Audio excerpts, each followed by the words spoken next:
Hello, everyone. We are back for the next league matchup showcase. So this is, oh, I didn't, I didn't pull it up, but this is season 22 of the league. Oh, let me show you my screen. Botching it.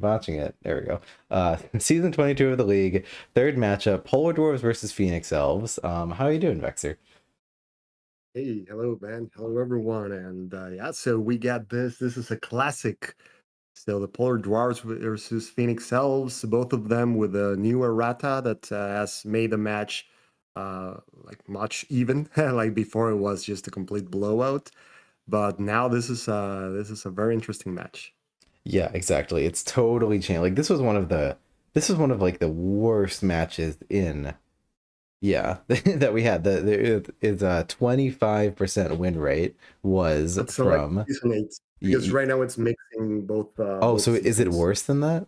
Yeah, No, so it's it's from here. worse than that. It's 23% win rate. And like that's not even that ridiculous. So back in the day, Ice Ram could affect summoners and Maldaria couldn't like attack gates or call champions. And like Maldaria needs to move forward and attack, and it's just like impossible. Like you were just always gonna die to Ice Ram Glacial Shift when it can hit summoners. Thankfully, that's been changed. Ram Shift no longer And I hits believe summoners. Yeah. And they believe the unit that you were protecting yourself with, they could force it away, right? I think they Yes, had yes, the yes. So Mao has yeah. So Mao can now still call a unit after attacking a structure. Units adjacent to Mao can't be forced. She can call champions. So many better tools for this matchup that make this a really interesting match, as opposed to one of the worst matches in the entire game. Woohoo! That's a win. So yeah, without further ado, I guess we can. So we've got two games here. We each played both sides of the matchup. Won't spoil the outcomes for you, and we'll just go through bit by bit and talk about our yeah, plays, let's what's check. in our hand, and pause me if you want to like say what's in your hand and whatnot. Oh, and I need to stream to you as well. Perfect. And can you share your screen too Yep, on yep, my yep, end? yep. There we go. Should be able to see it. Perfect. Awesome. Ready to go? Yep, let's do Cool. this. And then afterwards, we'll go over the cards and general strategy. All right. Game one. My Phoenix Elves, Vexers, Polar Dwarves. I'm going first here.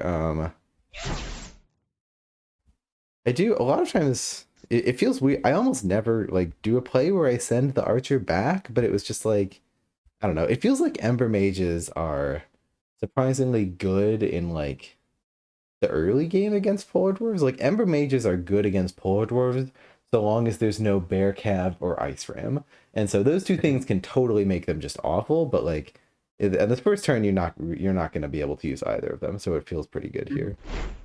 Exactly. So I like this play because you don't want to like sacrifice your archer for that shot in which it has no chance of killing them. Like very likely they're going to just do 2 damage. And the Ember Mage is a good fit for these situations of the range exchanges with Frost Mages, as they're going to be attacking back for 3 or 4, right? So then you really nullify that. It doesn't matter if it's 3 or 4, you know what you're going to be getting. So I like this opening play. If you have the Mage, I think it's a good one. Yep. Yeah, it's weird to have the archer back. Like, when are you going to bring it forward again? But I'm sure there'll be a time. um, and then let's see with hands. So okay, this is I guess we won't spoil anything, but Vexer has said before that you do not think Divine Retribution is good. You don't even think it's that good if you're playing it with Spirit of the Phoenix. Like that only in a situation when you are like aggressive and your opponent has to attack your units is it good. And I've Mhm. always I've always held Divine Retribution and Spirit of the Phoenix to try to just play them together because I just love that combo. So this game, Divine Retribution hand turn one, I'm holding it, and we'll see how that goes Mhm. for me. I go up to 3 magic, so drop a beast and archer. Um, 3 magic is kind of the sweet spot for Phoenix Elves.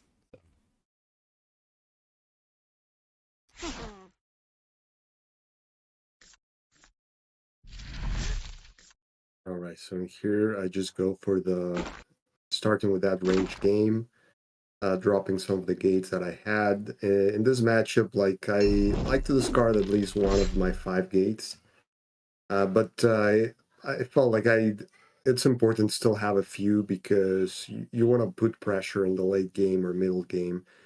Yeah. So in here, I start like chipping at the Guardian, having them have to be coming in. Yep, yep. This playing the 5 health gate, like I feel like that surprises me a little bit. Or I feel like a lot of people are like, yeah, you don't really need to play your gates against Phoenix Elves, and you didn't really need the damage that turn. But like, yeah, what's the purpose of that?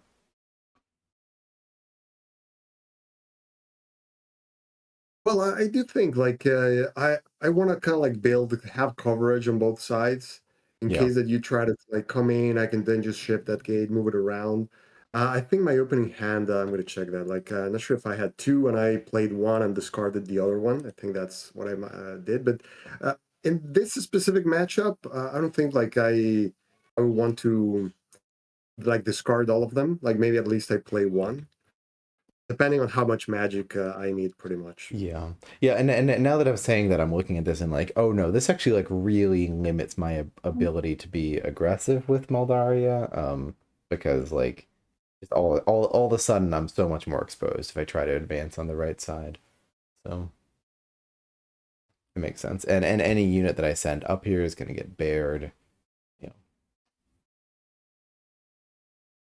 Yeah, like if you put something in there, that way I have additional vert coverage. So yeah, my initial hand had two gates, two 5 gates, I see. two ice golems, and the frost mage. So yeah, I decided to play one of them, discard the other one. I see. Makes sense. All right, all right. And I think the big, like, one of the big questions I'll be trying to answer here, and I'm not even sure. Yeah, well, we might have to talk somewhat after the game. Is like, where does Moldaria want to go? Do you want to be aggressive? Do you want to be totally passive? Somewhere in between? We sort of try different approaches, and there's a lot of reasons for why, like, each one works, but also kind of doesn't work. So yeah, like where do you want to be with Moldaria? That is the question. We'll try we'll try to answer by the end of this. Yeah, yeah. So many times having early gates, it's what motivates you of like being aggressive, right? Because without those, like it's even you cannot even try. But if you have some early gates, it makes it easier. Yeah. So in here, this was interesting. So you wanted to use the burn. You know, the burn in this matchup, they have so much defense that most of the times I end up just discarding it unless I immediately have a something to use it on. Yeah, I'm with you. Yeah, because usually like I like to almost be able to kill like a card immediately with a burn. But in here, like even with the mages, like they have so much health that it doesn't feel like it's so significant. So in here, like this was a pretty good turn. Like you clear those archers, and that's one of the things that well, the mages they have a limited amount of range units, right? So getting rid of them quick really hurts the polar dwarves.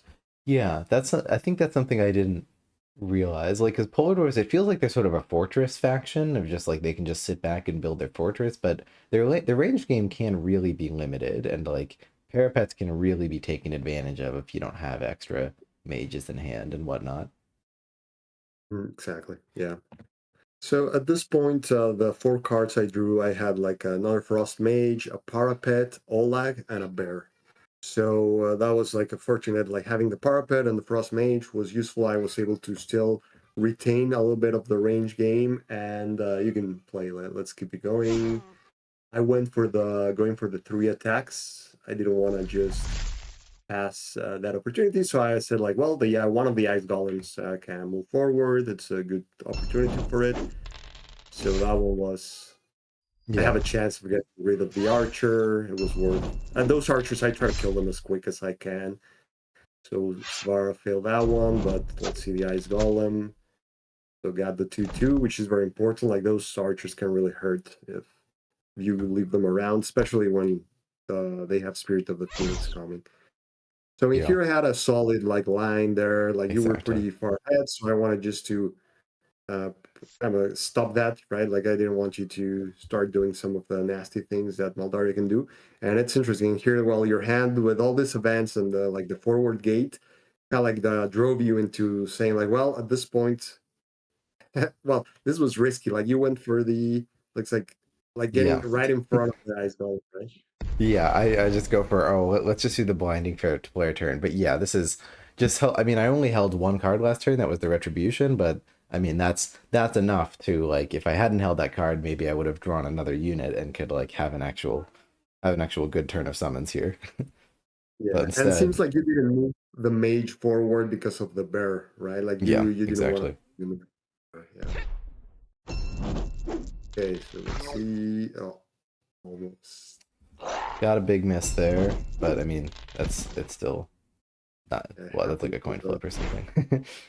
Exactly. Yeah, that's usually what it is. It's like 58, 50, like that.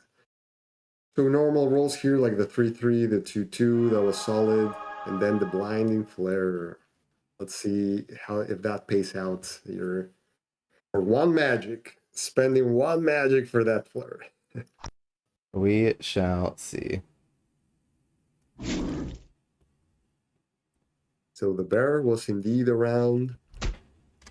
I had to use all my magic in here. I was a little bit starved for magic. Like it's always you always want more magic with all those bears and golems. Yeah. So I decided to go for it, and I don't like this is what usually happens, right? If it's unless it has 3 life, it's easy for it to get hit. I had its backup Svara in case that the other guy didn't do it. Yeah, But so instead of playing Svara, I was like, you know what? Instead of getting 0, like it's worth chipping down at that gate because it is a bit of a pain having that gate so close, because it makes those beasts effective and a bigger danger. So I went for that, and then instead of also trying like a single damage, which was my best case scenario, you can keep going. Just because I either way I'll need to attack those guys too. I barely got 1 damage, but that's all I needed. So it's worth just like that attack is as good as any there. Just yep, sounds good. What do you mind here? I just need 30 seconds. I'll be right back, if you don't mind. yeah, you can play and I can keep talking about it if you Okay. want. Like Yeah, sure. All right.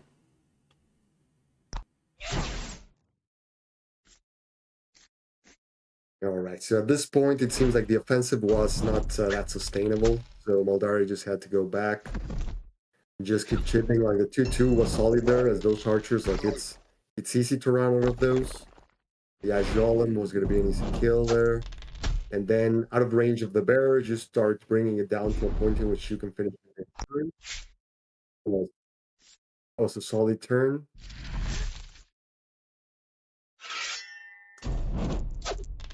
And here was just a bit more like Sorry. changes, finishing off one of those Okay. guys, looking at the other one, and then I prioritized there the gate. I thought like, hey, this is the Ah, opportunity. yes. That they're like, you never know when that bear is gonna get like completely killed the next turn. So I felt I had a better chance of having him survive one more turn if I got rid of the gate, but I didn't get the kill at that point. Let's see if the bear survives. Okay, so and that's another reason why those mages can be useful because they are just trading range there, and then they just give you like the position for the beast to always be getting like the 1 or 2 damage. So you went back in, like now you feel confident with your other flare. Staring at the golem, it's a good move. Like those guys are a bit of a danger. Let's see if you get the 2-2. You got it. That was an important one. Yep. And I mean, and I'm not loving just running in there with the flare because you could still get decent attacks, but it's just this, I don't know. I don't. It's a play, and I could get pretty good attacks, and I didn't really have a way to use Moldaria otherwise. So there we So the go. thing to consider here is that I've gone through 11 cards already on the deck. So, well, counting the ones in my hand, I've gone through 16, more than half of the deck. So it's very likely that I'll have the combo at this point. Yeah, and that's I feel like that kind of just shuts down this play like complete. Well, I guess Very much. we'll see it. But if you can get a unit behind me, like it's probably just over, even with the flare. Like I mean, you would need to. I don't know. You only have 3 magic, so it's not the easiest thing in the world. But we'll see. We'll see what happens.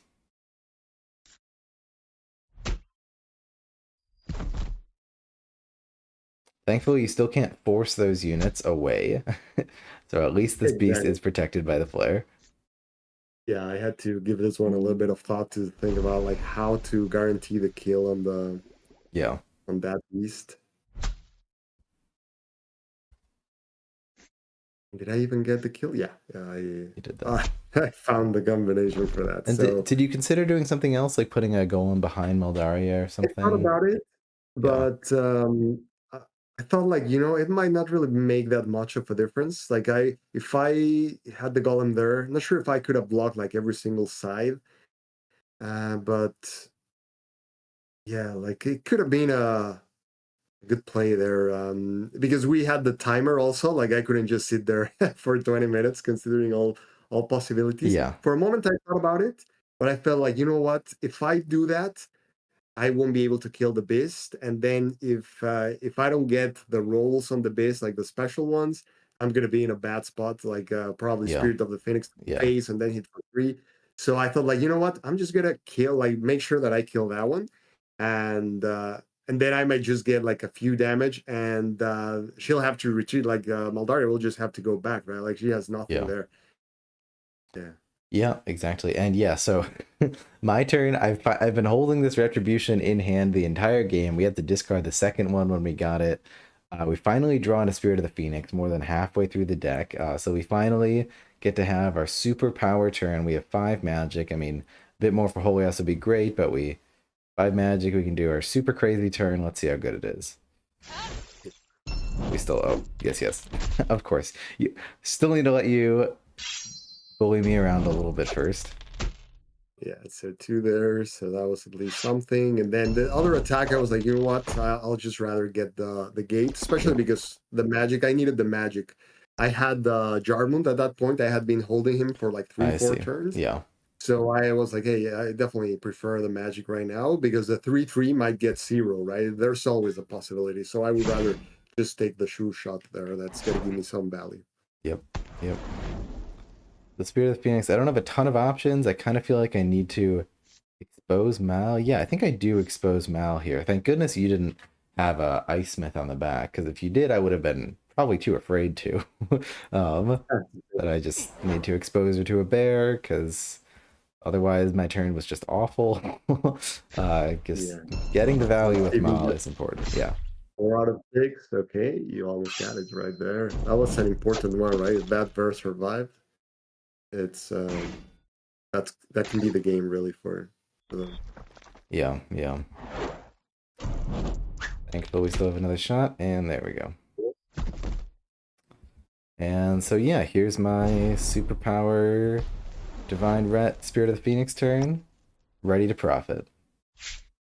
All right, so in here, let's see what I have. So I still didn't have enough magic for Jarman because I ended the turn, the last one, with Jarmund and Glacial Shift. So I didn't want to discard the Glacial Shift. So that's why I couldn't reach like 5 that turn.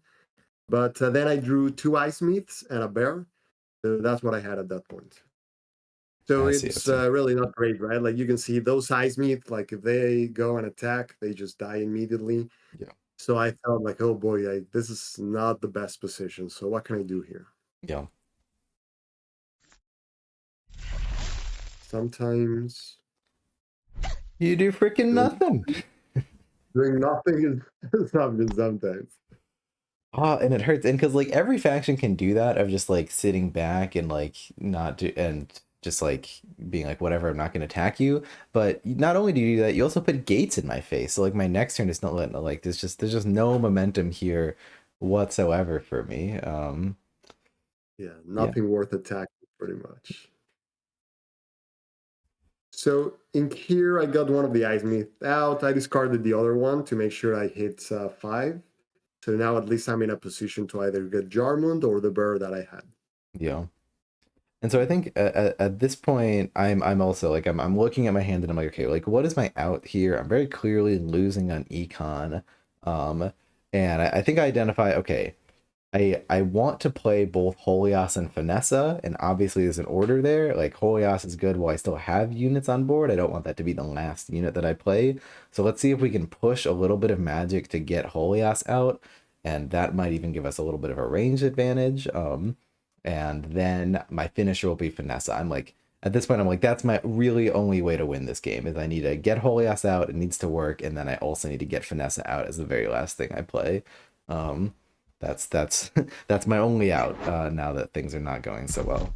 It's not my own guard because I'm just feeling Shooting your mean. own unit, that's low, man. That's Yeah, and it's not even you're not even like a dark faction. It's just like you failed me.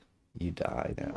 yeah, like when I saw that for a moment, I was like, what the hell happened to that one? Like, how did it get damaged? And then I was like, oh, he shot his own unit. At that point, exactly, that unit was just a liability.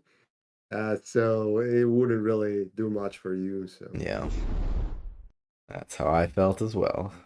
Um, yeah, and yeah, it's too exposed to occupy Polar Dwarves gates. No, against most factions, occupying their forward gates is great, but Polar Dwarves just shove it one space to the side and shoot your unit. So like it's just not really a play. And I don't love inviting the bear cav, but what can you do? yeah. I mean, there's really the archer, although you have already killed like three at least, because all the way back next to Moldaria, that's the either that or I have to like sacrifice blacksmith to go get him.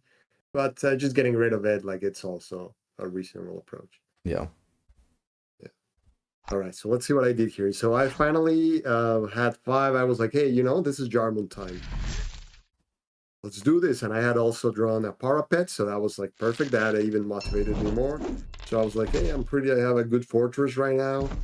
And the time to start putting pressure with the gates. Like my gates were still far back, so that was an important consideration. So I had to make sure to make them relevant. And I didn't have that many ones left. That was something that I was considering. Like you had killed many of the golems. I already had discarded one of those gates.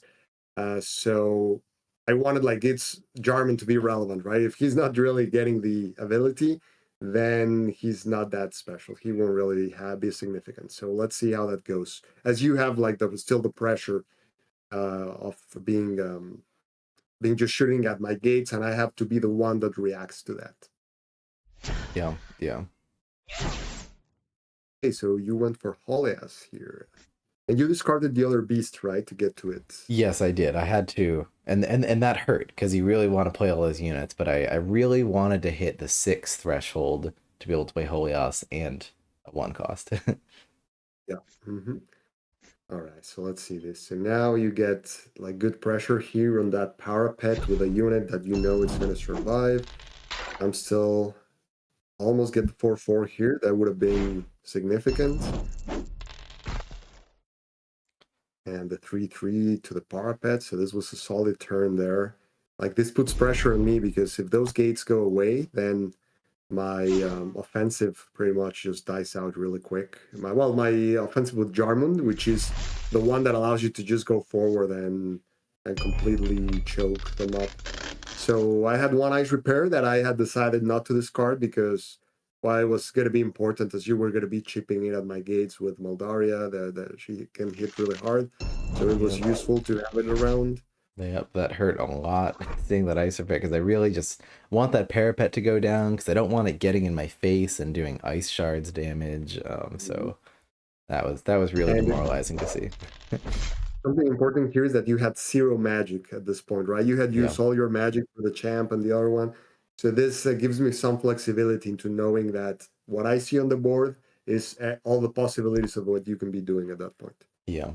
Yeah, and so maybe there's a world where I even wanted to discard just to just to make you worry, but I was just like I felt like these units were all gonna stick, so I didn't feel like I needed the magic. And I'm really tight on Exactly. econ right now. Exactly. You're so far on the econ that like you never know if like you do need like maybe Vanessa at the end. I still have 8 cards, multiple units. So yeah, it's understandable. Like at this point, you really don't want to be discarding any units. Yeah, yeah. See how it goes. So we're still Yeah. I think there was a mistake somewhere here. Yeah, okay. So I think what I should have done instead, let's go back. So this is where my units end up right now.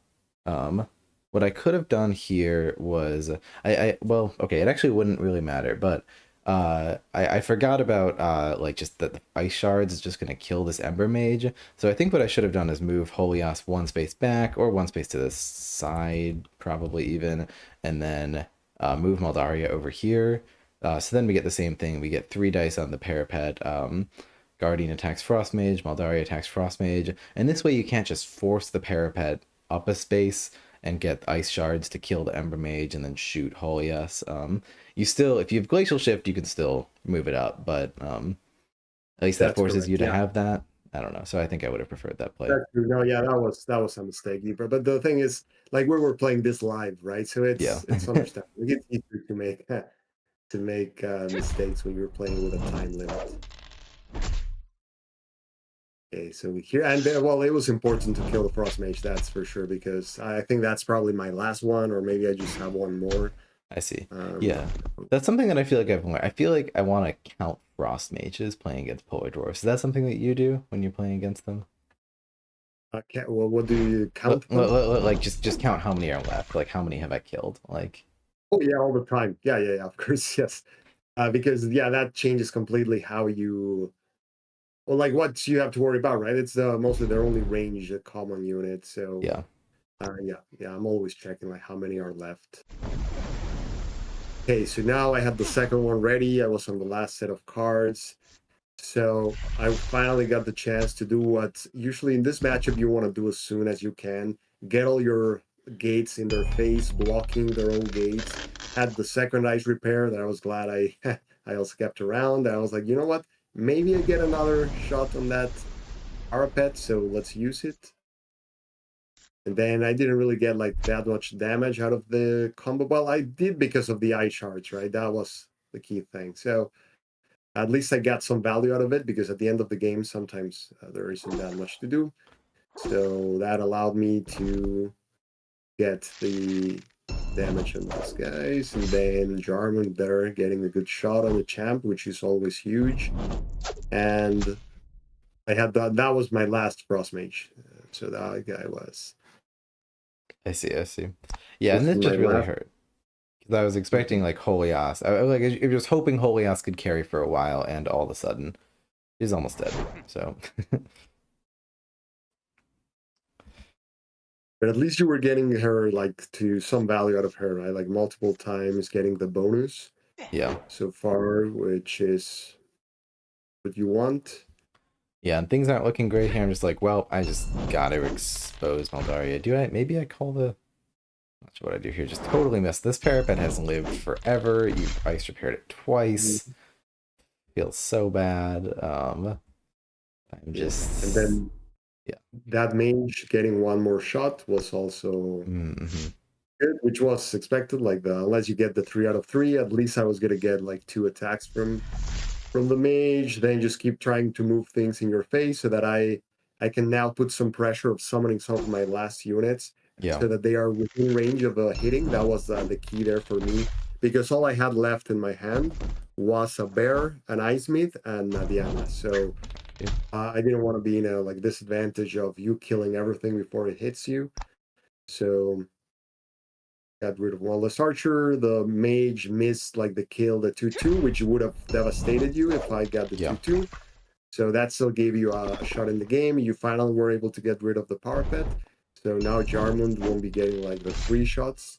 Yeah, and And we're deep into like, oh goodness, this is like our last shot at this point. I'm just like, well, like Holias is about to die. I'm only gonna be able to play either of these commons or Finessa. I would rather play Finessa. I was hoping to get to play like both of these commons and Finessa, but you've killed my stuff too efficiently. That now I'm just like, okay, I gotta just drop both of these commons and play Finessa, and hope that that's enough. that's true. I mean, at that point, it was either the 2 commons or Vanessa, right? Like you knew you wouldn't have time for both, Yeah, especially because like the magic you were gonna get from me was from Jarmund, which was gonna take a while, 7 life, and yeah, maybe one more from something else. So, like for sure, it wouldn't have been relevant for both, as indeed Holias was gonna be dying. Like you knew yeah, it. yeah. Going here, I was like, you know what? Let's put some pressure. Let's go ahead and just start getting some damage there. Very important for me here was blocking that summoning spot on that side so that you didn't really have that many options.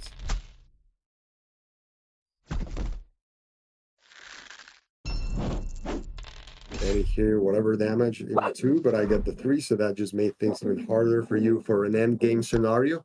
In, I was in here, like my ice golem was almost irrelevant now. That's a risk with these guys when you're not able to push them. One of Yeah. the ice myths in there was also pretty far back. Yeah. So that's Now, nice at least like and if you had like totally whiffed here and I had like a 6 health Maldaria and a Finessa, it's like there's worlds where I win that game if the rolls go my way, just with these units trading, especially with all these units like in the far back. I mean, you also have 2 cards in hand, so it's looking pretty bad for me, but like there was a chance. yeah, and here one of them is Nadiana, so I know it's a dead card, but I have the Mm-hmm. bear ready for action. So Yeah, that's why I'm trying to bring that gate closer so that the bear can just go all the way I see. to Mal plus the ice myth. So in here you get 3 out of 3, but that guy was full, so just buys you some time. And something important here is really just closing all the distance because otherwise Maldaria can start doing those placing where she attacks, Yeah, brings the unit to her, and then you just get like a single attack on her. So here the key was just going all in so that you couldn't really be abusing Maldaria's ability. yeah, So get 1 damage absolutely. from my shards, then just whatever damage I can get on Vanessa that I know I won't kill, but there was like a great 3 for 3. And then here, like 2-1, like 2-3, and whatever on the bear is gonna be good. So at this point, I know I have enough health down here that you won't be able to kill both the bear and Jarmund, whatever like you get on the rolls. So that's probably enough. That's the way I see it, because otherwise I would need to retreat with Svara. Well, actually, Svara could just attack you because you wouldn't be able to cover all flanks. So that's Yeah. why I just went all in to not give you any outs there. Yep. Maldari is like what the best range summon in the game, kind of just like with being able to hit for 4 and then protect yourself. That's insane. You don't want to let that just sit back and get value. Absolutely understand it. And yeah, for me, this game's pretty much over. I'm like, well, maybe I can just bank on getting a 4-on-4, and then you miss the 3-on-3. I don't know. Even then, I still lose, but you gotta play to your outs. Mm, um, exactly. Yeah.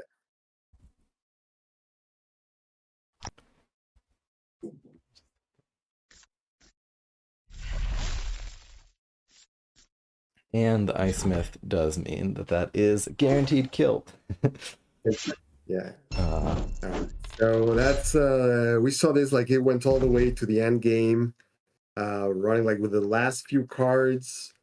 The combos were like every time they managed to do a good combo, even in like a moderate combo with the Polar Dwarves, it puts a lot of pressure on the Phoenix Cells, right? So that's something we saw in this one, and that this is an attrition match. They don't really have that many tools to assassinate each other, so it's really just a quest for value on each side, trying to get the best out of those exchanges.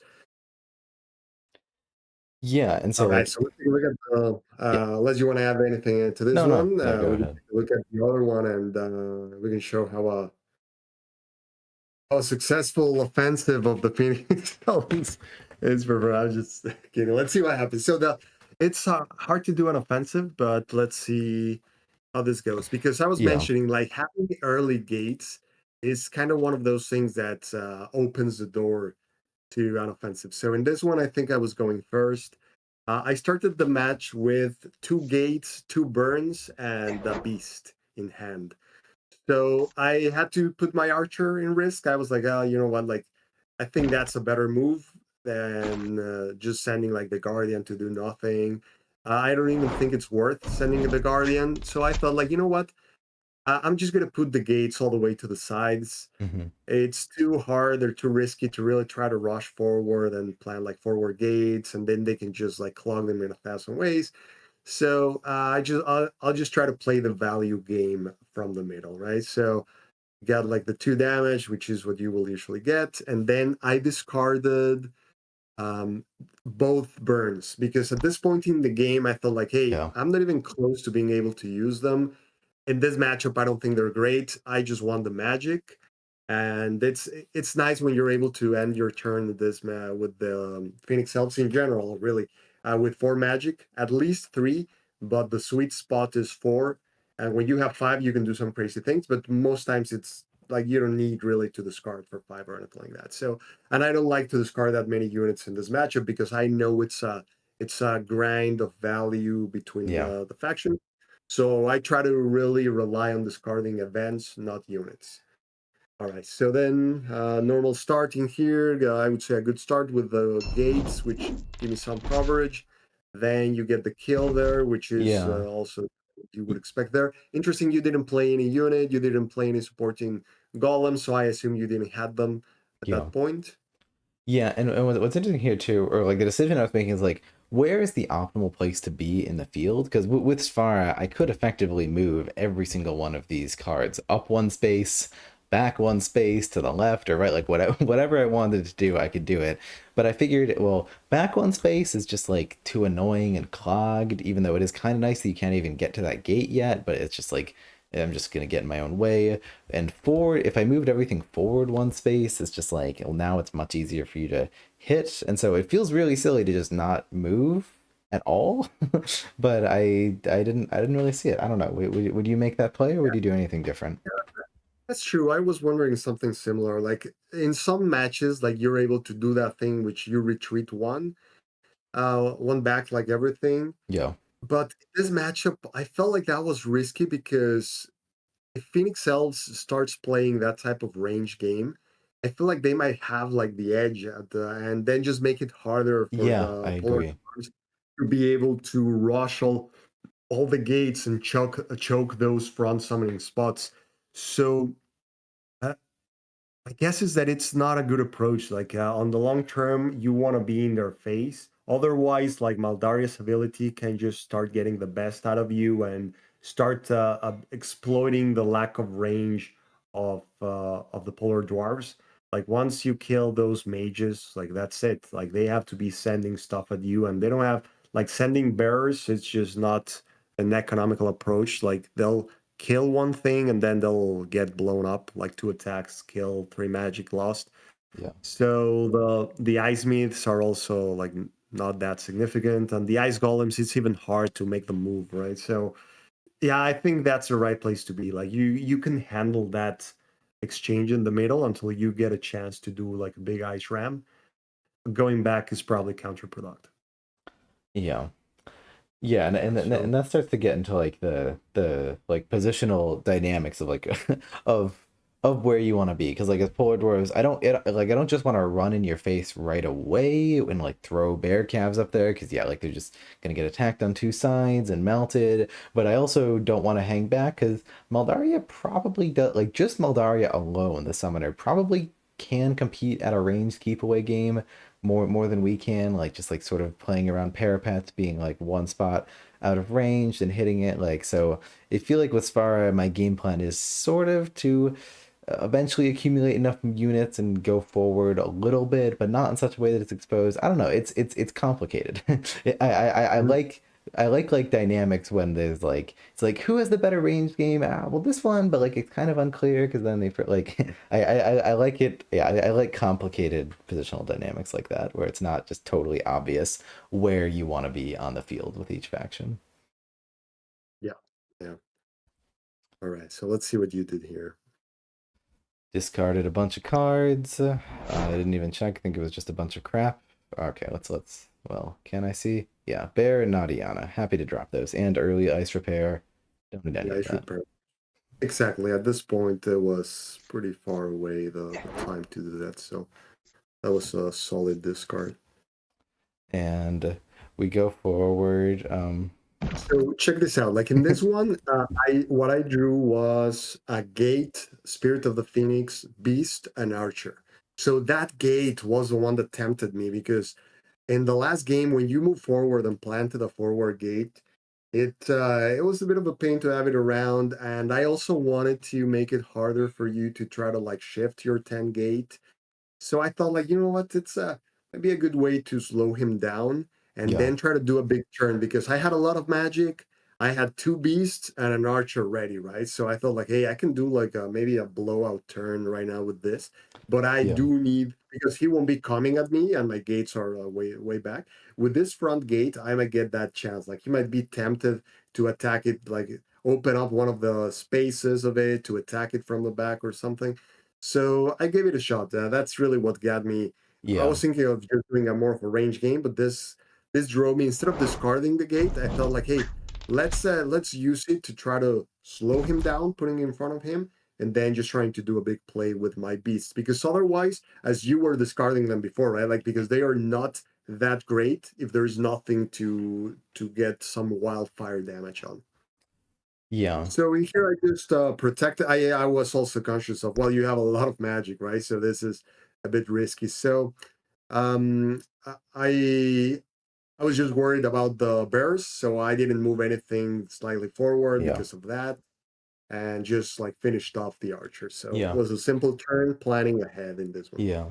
Yeah, and we can keep in mind, so like at this point, like I'm afraid of that forward gate because yeah, we saw the last game, we saw like Mal going forward and being super aggressive, like it can kind of blow up in your face. It's hard for her to maintain that. Her units are so expensive, but if she manages to do it, it can be absolutely devastating. And so keep in mind that like the Spirit of the Phoenix, Divine Retribution, like if the opponent can just afford to retreat and not attack anything, that's great. But if you are literally in their face and there's like nothing they can do but attack your units, like that can just be a game-winning play. So that it's a it's a tool in Maldaria's box, and I'm afraid of seeing that gate so close and seeing all those beasts that are going to be coming out of it. So we do the mage over here. I think I'm just, yeah, so here, yeah, so I'm afraid of that pressure, so I moved the gate to the side. I'm thinking, okay, well, I do actually want to start chipping at this gate because I just not a fan of it. And let's just put my gate to the side. If you start chipping at that 10 health gate, like have fun with that. Do not care. Yeah, so that's where I'm at. And the Ice Smith is just in the back. I don't do a lot of like Ice Smith Bear Calf plays, but it's just like I just always want to threaten it and want to like force you to play around the bear, be a little bit more afraid of the bear, limit your options. That's what that's about. Mhm. Yeah. So then there's safe play, like getting rid of the archer. At that point, I had drawn a flare and another archer, so I was still like looking for a big play there. And the flare allowed me like kind of like incentivizes me a little bit more to think about keeping that forward pressure. Yeah, yeah. Okie dokie. And you got the beast. And another beast. So get the two beasts out, thinking about like, hey, maybe I might be able to get rid of that ice golem. All I need is a 3/3 on the mage, and then I could get a good shot there. Yep. And it gets it all with the same, which counts double. Yeah, and I was really hoping that would miss because then this golem lives and then I like have a And turn, but then like all of a sudden my summoning spots are really bad and you're in my face and exactly, and that was one of the reasons that I went and decided you didn't have anything to summon on the left side, and I was gonna bring the guardian in there, right? So then this position, I felt like, hey, this is a good position to be in. yeah. I won't be playing the flare yet, but I'm already thinking like, hey, if I keep actually I discarded the flare. It's not even good in that situation. I was thinking like, yeah, one magic, no, it's too much. It's not good enough yet. Like I'm not in that position, and I need the magic because I didn't play the Spirit Yeah. of the Phoenix yet. So I wanted to end the turn at 4 magic to have a chance of doing a big play. So Yeah. yeah, I dropped that one, and I drew another Spirit of the Phoenix, Retribution, and Vanessa. Yeah. Yeah.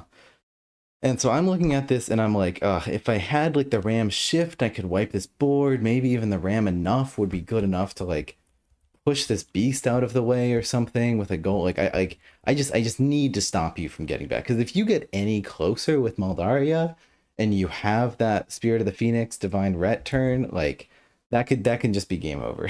It's just not looking good. I mean, like, and it's super rare, but I just want anything to stop your pressure, but like I don't feel like it's enough. So it's just like, okay, well, I feel like I'm behind here. Um, let's just go for a bit of a silly play. Oh boy. Totally forgot about the Ice Golem plus Bear.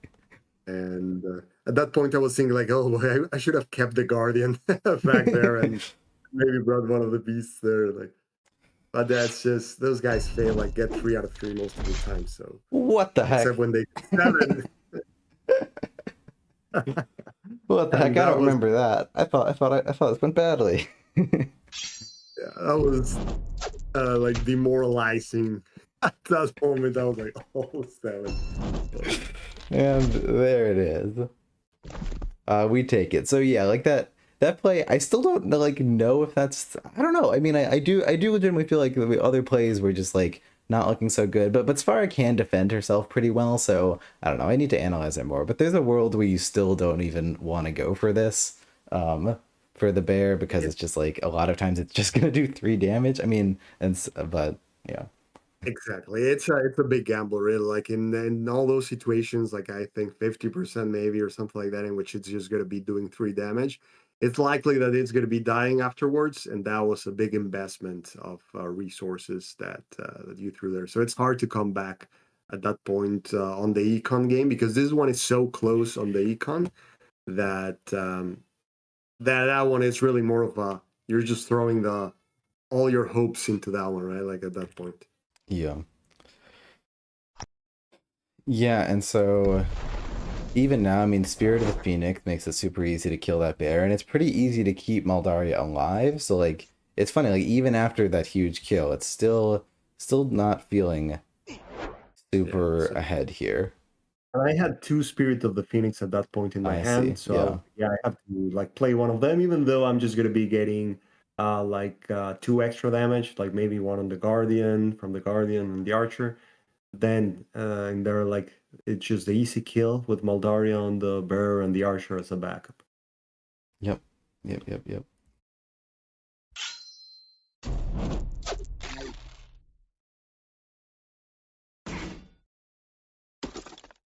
Did you have the Divine Ret hand too? Yeah. No, I had discarded it. I So see. and then after that, Moldaria Oh, decides to. Maldaria is not good, but you still got the 2 range dice. No, you don't. Ah, there it is. And that And was it. that's the game. Is that the elite bear unit taking the game? Uh, yeah, so it was memeing a bit there, trying to come up with commentary that wouldn't just totally predict the bear. I don't know. Okay, so going back and commenting this for real. So this is my turn 6. Do you think you would go for this bear play? Like if this is a tournament game you really want to win, this is my turn 6. Do you think you would go for the bear on Moldaria, or No, what would you do? I wouldn't go for the bear at that point. Like I would probably go for like the bear, but trying to kill the units or something like that. Yeah. Because I think let's see, what are the odds of the bear hitting more than 3? That's the key It's scenario, it's a right? Because if you 70, have like yeah. It's a yeah, 70% chance to do more than 3. So and then yeah, so 70% chance to do at least 4 and a 50% chance to do at least 5. So um yeah. but that's like the average is Well, like 4 or 5. yes, that's true. So you're usually going to be getting like at least 4. That's what you can expect, maybe 5. Yeah. And then you can expect it to die. So with a Maldari at full health, makes me think like how relevant is having a Maldari at 5, especially in this game in which you will likely not really get any other assassination shot. Like at most, like what you're going to be getting is an ice ram combo turn in which you manage to kill something on the side and then just move the ice golem to the side.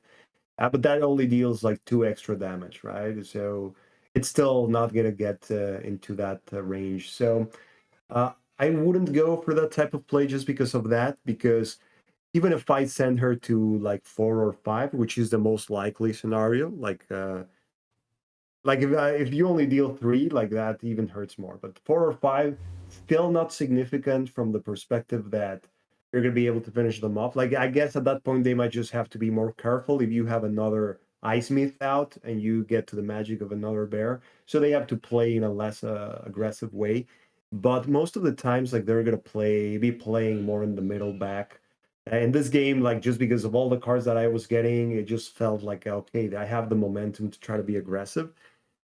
But in here, let's see. I mean, the other place, I mean, it's true that they were not great from the perspective of if you summon the bear on the front there with the extra ice golem, it takes, oh, he actually takes 2 damage. So you wouldn't want to do that, like to run over the beast. Yeah. So, yeah, there aren't, I guess, we think a bit about that. You can put one golem all the way to the side of the beast, then Svara can also go there to try to finish off one of the beasts. Yeah. Still not a great play, like just finishing off one of those. Like I'm trying to see if there's a way to kill at least 2 units. If the bear just goes in front of the guardian and tries to Yeah. kill the beast, that's one option. I mean, And then the bear could just kill a guardian, and like Svara could kill the beast and an ice golem or something. exactly, like and there's enough moves for that. Like that way, that might be like a more conservative play, I guess. Like leaving the other beast there, it's always a bit scary because of the potential of another beast getting summoned. But at this point, not sure if I already played most of them. Let's see if there are even any beasts left. Yeah, but it wasn't a bad, like a great decision, Yeah. like to be sure it was. Yeah, though I think I was sort of memeing for the sake of coming up with a justification, saying I was super afraid of you advancing with like Spirit of the Phoenix and Divine Retribution, but in reality, even in this like best case scenario for that, I'm really still not that afraid. Like especially even if like you get in my face and I need to attack your units, my units have so much more health than yours that like I feel like eventually I would beat you back, and like we wouldn't like resource wise we'd be at least like kind of even. Like Maldaria's no balls are. She can like you can play a mean game with aggression, but like especially against factions like the Polar Dwarfs, it's just so easy for it to turn against you even if everything's going well. So I don't know. Hmm. Yeah. I was mostly messing around doing Yeah. that bear play. I couldn't resist it.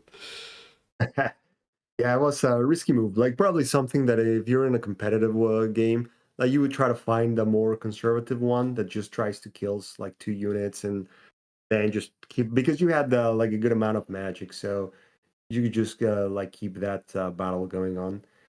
But yeah, it was fun. It was like you don't see those very often, like those hits for 7. Bear camps do it. And yeah, before I even saw like the but before I even saw the ice golem to summon, I was like, oh, I could like ram my own bear to try to like move it extra spaces or something. It's just Yeah. trying to be silly. But Yeah. yeah, but so Maldaria being aggressive is just really tough, especially just because of the combo, the ram shift combo. Just at some whenever Sfara does that, whenever it happens, it's just gonna shift the board back in her favor, and suddenly you have a Maldaria just like in the middle of the board with like no supporting units, and like you have to retreat. Like it's I don't know, it's tough. Yeah, and in this game, it's well, you always have to remember, like when they have 5 magic, the possibility of those two, because you never want to give them some free shots at the beginning of the game. Otherwise, like if you're already around 5 magic, then like you always have to be playing around the possibility of that bear, right? Which can like just finish the game if you're around 4 or 5, like Yeah, with a high degree of certainty. yeah, So yeah, that's we saw here in these 2 games that even when things like you have a very good position, like in this one, trying to be the aggressor, like be very aggressive with Phoenix Elves, it's a tough proposition, right? Because they can keep reshifting the board in many ways. They can suddenly plant units. Like I had the left side here, but like you could still just build the golems, right? And suddenly yeah, there's that unit there that you hope like you control that side while you don't really fully control it like in a traditional game. So it's hard to do this, and even when like the other scenario was like the first game in which they suddenly do the combo and they kill all your units that were in the front, and then Maldaria is exposed. So it makes us think that it's too risky, not worthwhile, like probably not the best approach for the Phoenix Hells. So we're gonna watch. We have another game for you guys in which we're gonna watch like the Phoenix Elves playing more to the advantages of range and mobility of the units, so being able to make them disappear and like building this effective strategy, like building it in a effective way. So we have that third game. So these were the two we played as the kind of like official ones that we go for the score that we're counting. And Yep. then we have the third one in which we wanted to show the elves being successful in playing a ranged game. Yep. See if we can do something more. So you're at 2, I'm at 4. We'll see how things keep shaking out. Only Yeah, 2 more weeks to come back. exactly. So this one, let's let it play, and we'll just be making comments as it goes. We Okay. don't need to stop it. Sounds good.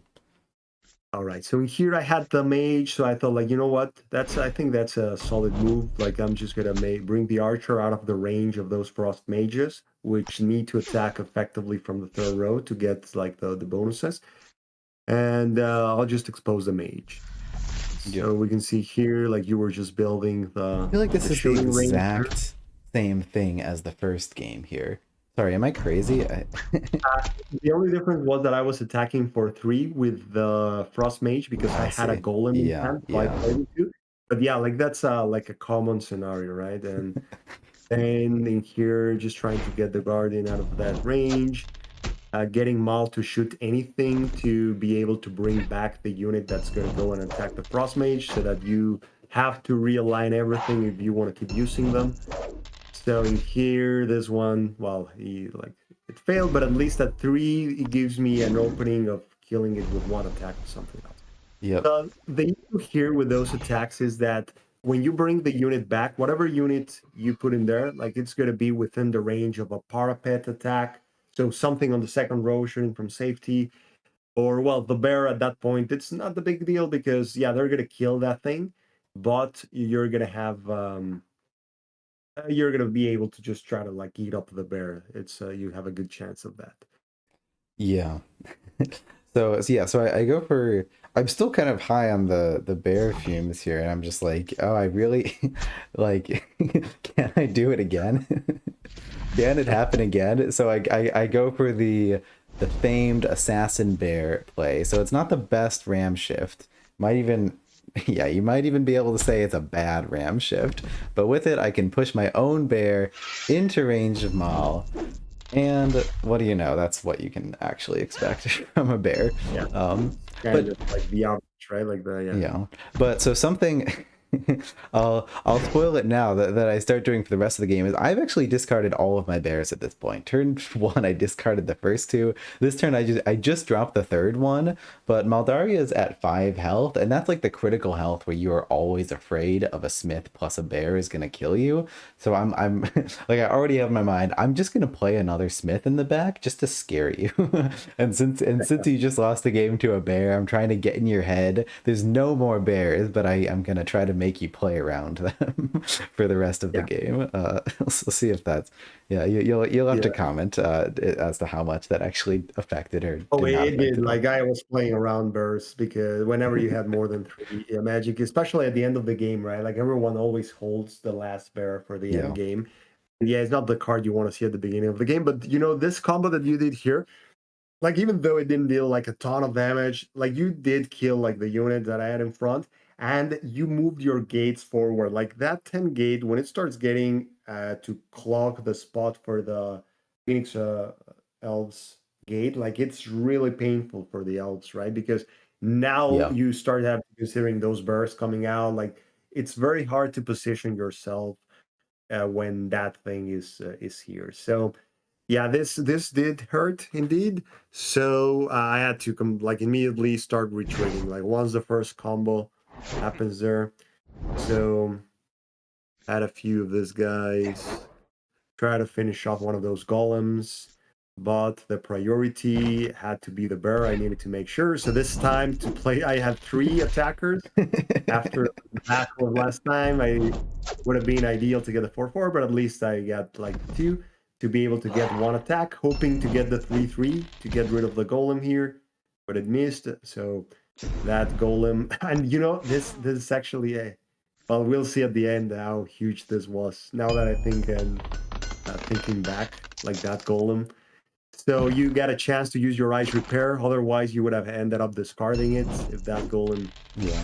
was And it's dead. not a ton of value, just on a single golem and my 10 health gate, but I feel like if you play it for just like 2 health on a golem, that does, I think if you do the math, that does even out. Like you're not really gaining or losing value, but like just keeping the golem alive, I felt like positionally was worth it for me, versus discarding. And the But 10 gate is a little bit relevant in this one. We've seen how that thing is just like, as long as it's in their face, you're just keeping pressure, and they're going to be shooting at it hard with Maldaria. yeah, So those two make a little bit of yeah. an impact. Yeah, I see what you're saying though too. Like this seems like where the Polar Dwarves kind of wanna be. Like I think Moldaria has a bit of a ranged edge, and so like if your gates are forward, especially the 10 health gate, that's where you can threaten bears. Like bears, I don't think bears are good if you can get trample damage or if you can do the frost axe thing as well. But like if you can summon a bear and get trample damage, I think then it's worth it.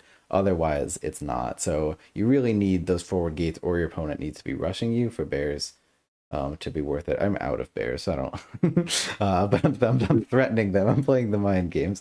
But in general, for Svara, like it feels like just being a little bit forward here, occupying the midfields is where I want to be. Mhm. Yeah. So in here, let's see. That beast. You try to get the 3/3, so the beast got a shot to try to finish off the mage.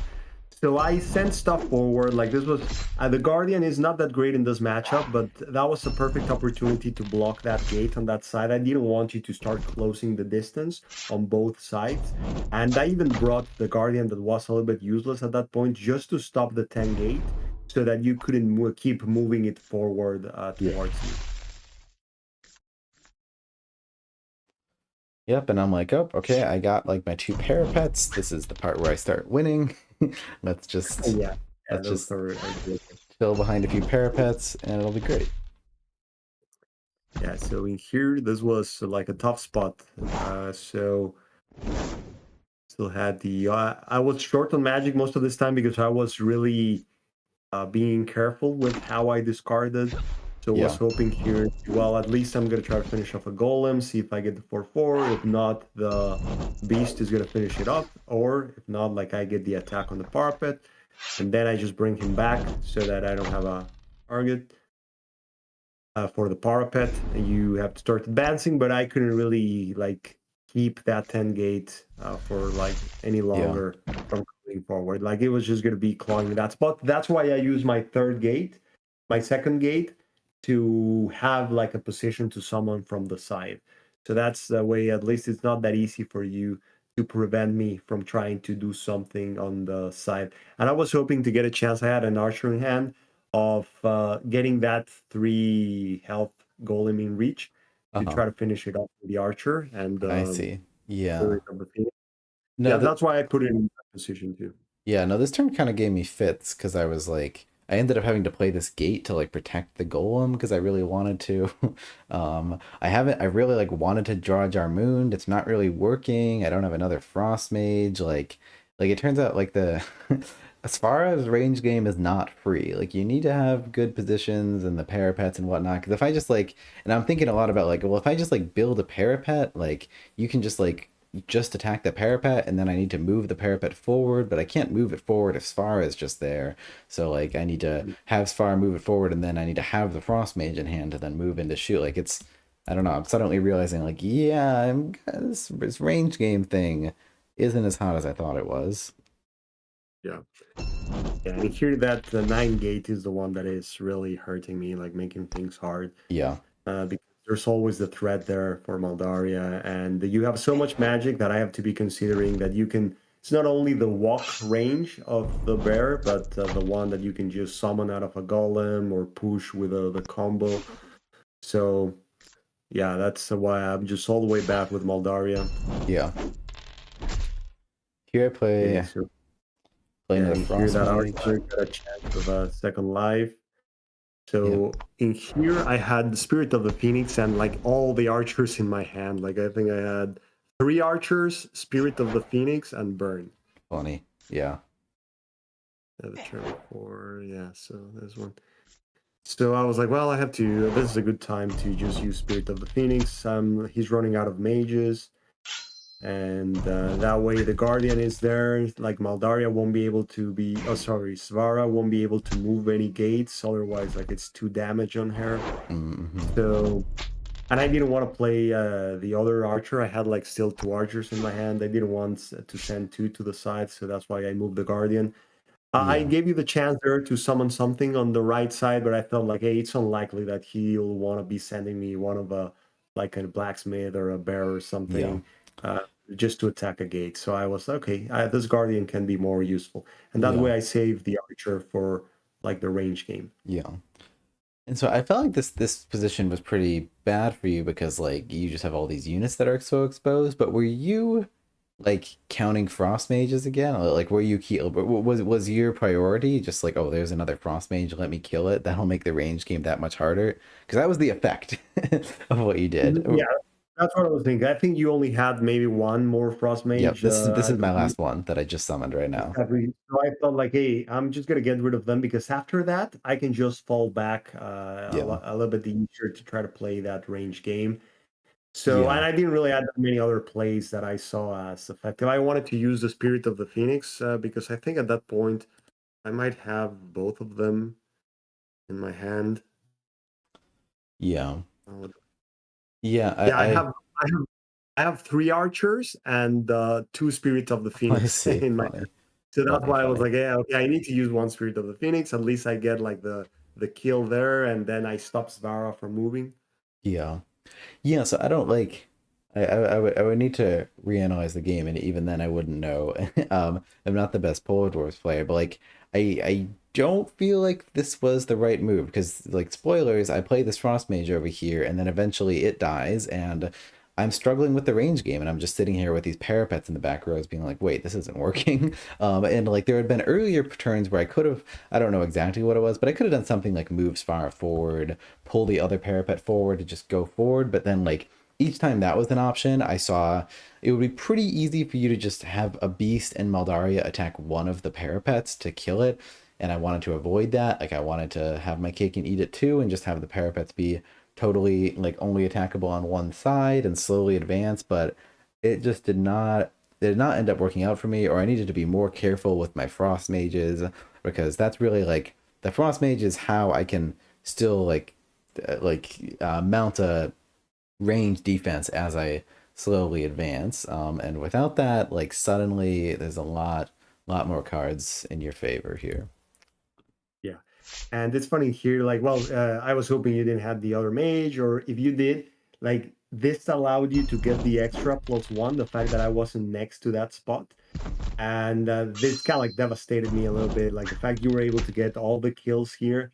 Like if I had used the archer right next to the position of the mage, you wouldn't have been able to get like the Mm, extra bonus, right? But uh-huh. I didn't really see through like the potential of you getting like the other frost mage and the Yeah. thing. What I was thinking at that point is I wanted you to whatever you were gonna use to kill it, to have to move it to the side, right? Like have to use one Yeah. move and have it a little bit separate from the rest of the things that you had. That was the logic that I followed here. And then I thought, like, you know what? I'm running out of units that I can get the bonus from Spirit of the Phoenix. I'm just gonna play the second one just for the 2 damage. At Yeah. least like kill the last Frost Mage and like get some damage on Spara. Uh-huh.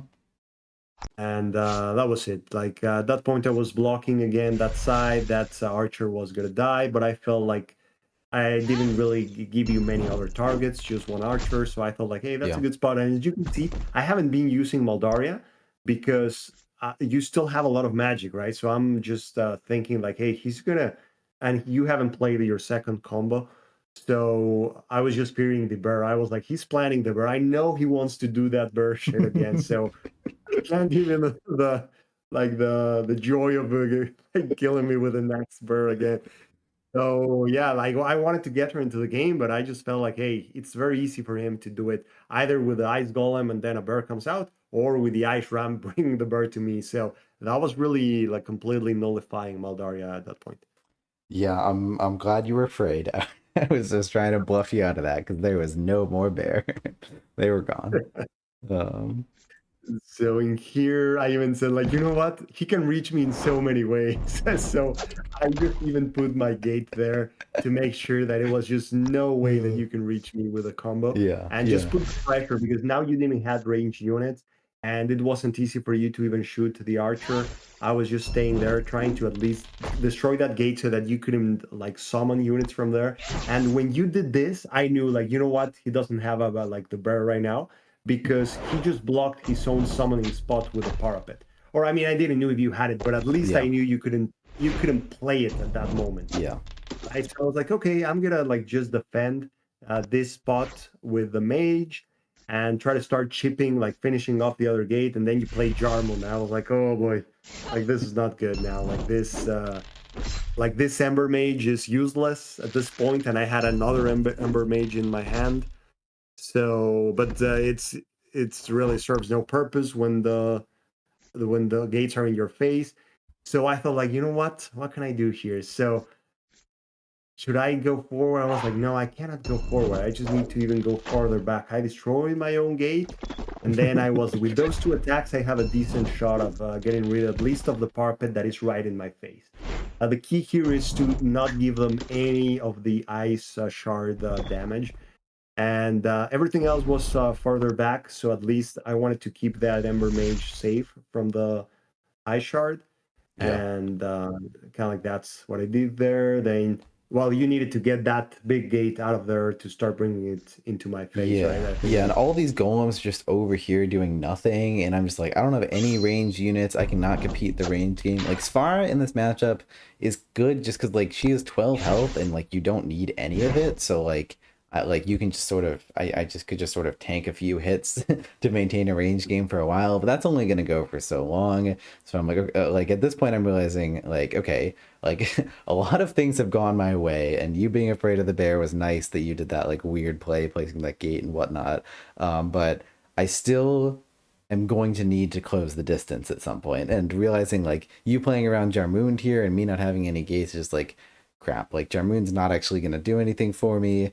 I need to get in there eventually. I don't really know how. I have the ram shift, but at the start of the turn, like my gate was to the left. Like there was just like nothing really to do a powerful ram shift turn. So I need to somehow get my ice golems up. I need to unclog the board somehow to get a ram shift, get in your face. That's how I'm gonna close out this game.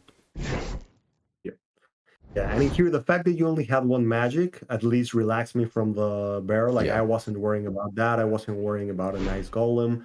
So I try to go like start destroying those golems because that way I wanted to remove. I mean, Jarmon, it was going to be hard to get rid of Jarmon, but if I could destroy those golems, then at least it was going to be hard for you to get some value. So I was just yeah, going to be chipping at that big gate and then just bringing back the units. Right at that point, it was a decent position to be in.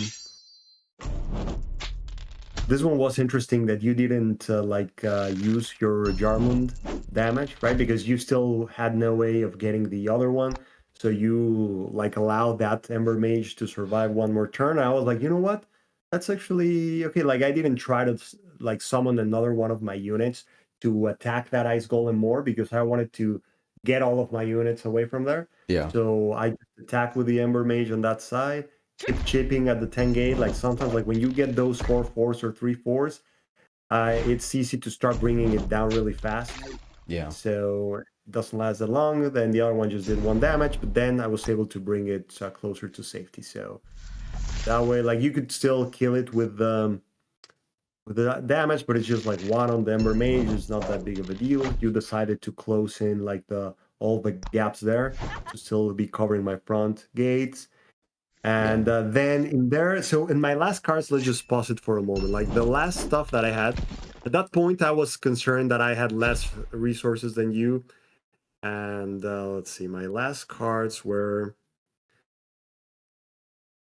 Well, yeah.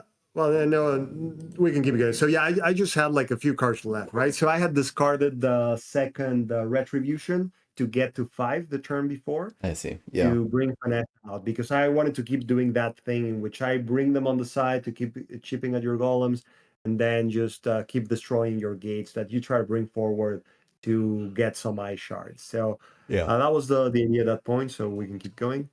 Yeah. Yeah. And I'm just realizing like, oh, this is not like like I'm trying to unclog my board to do some sort of ram shift turn. Meanwhile, my golems are just taking hits every turn. Like it's not great. It's not over, and we still have a lot of beef on the board, and all your units are pretty weak, but it's not looking good. And I just do it again. I'm just like, all right, well, good thing you missed on there, so now we can do this great ice repair. And I'm there, I after passing the turn, I felt like, oh, I should have destroyed my own gate with the Ember Mage. I totally missed that. And it's mm, funny that it probably made a huge difference because now the one it magic. got you into the magic Yeah, for the Ice Golem. It's funny how those small details that are seem sometimes irrelevant, but yeah, absolutely. yeah. All And right. So still, here was just the same approach, just like chipping at your stuff and getting it out of the range of the ice shards. yeah. And then so here, where's the start of this turn? Yeah, yeah, you done talking about that turn? Um, Yeah, yeah. I yeah, mean, we can keep yeah, going. yeah. So here I'm like, I finally have it. My golems are finally in good positions, where they can be using ram shift. Because if you saw before, my board was something like a golem, a gate, and a gate. And the problem with gates is the way ice ram works is it's like whenever you damage what when you can target an adjacent common or champion, whether it's yours or your opponent's. So if these are golems, they can move out, and then you hit your own golem, and then move that forward, so you can get a bunch of chain damage, get a crazy position. But like where it was before with like gates, it's like, well, you can't move a gate out and then hit your own gate and then force the gate again. So no, none of that's gonna work. So I finally have the position where like I could do a ram shift turn, but you have played against it like pretty much perfectly here. Like, and I think I spent like 5 minutes thinking here about like, okay, how could I can move Spara forward and place a golem, and I'm like, okay, then I could send it up. But the thing is, I can't force Finessa. Like, I can kill this Ember Mage, but it's really just gonna result like the end results. I don't know what it would be, but like best case scenario, like I have damaged golems in front of Finessa and Maldaria. Um, and then that's my turn. Like that's not the big swing I'm looking for. Just like some chip on Finessa and like 2 damage on Maldari.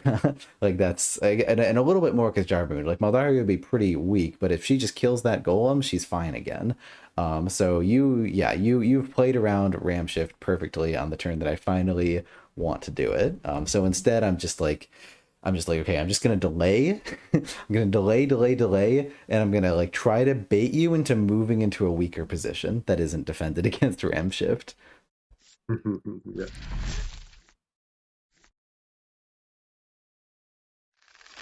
So just go up, shoot with Jarmoons, and I'm like, okay, that's a juicy target.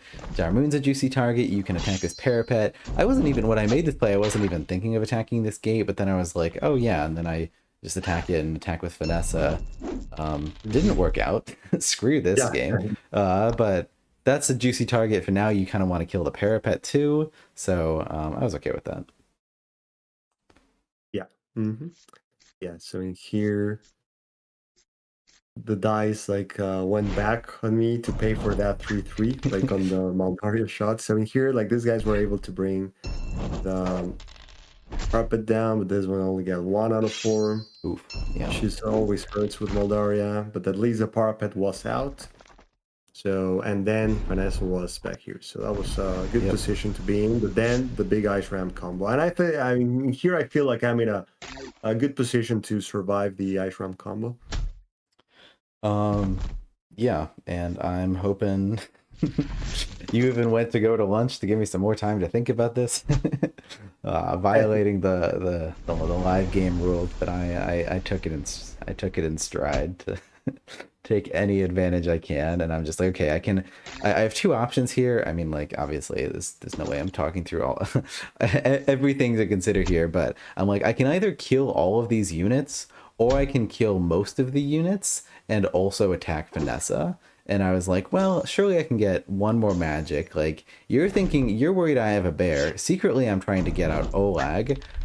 So I like, but oh, it'll be fine. I'll kill another unit next turn, get that magic. What I don't think about is all of my golems are now at 3 or 2 health. If you just kill all of them, I mean, I'm out of gate spots.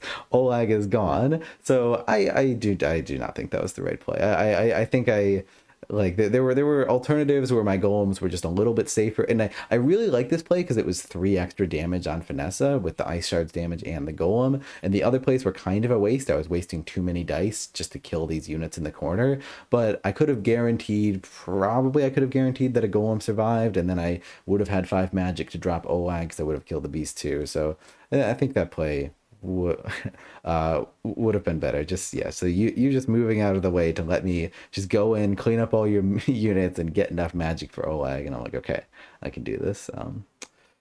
Yeah, and you're right. Like that wasn't ideal. Like exposing yourself to getting all the golems killed. Like because at that point you know it's over, right? Like because you have Oleg and Yeah. so yeah. So the beast that was the easy one, but then so Moldaria and she Oh, fails. That skill was issue.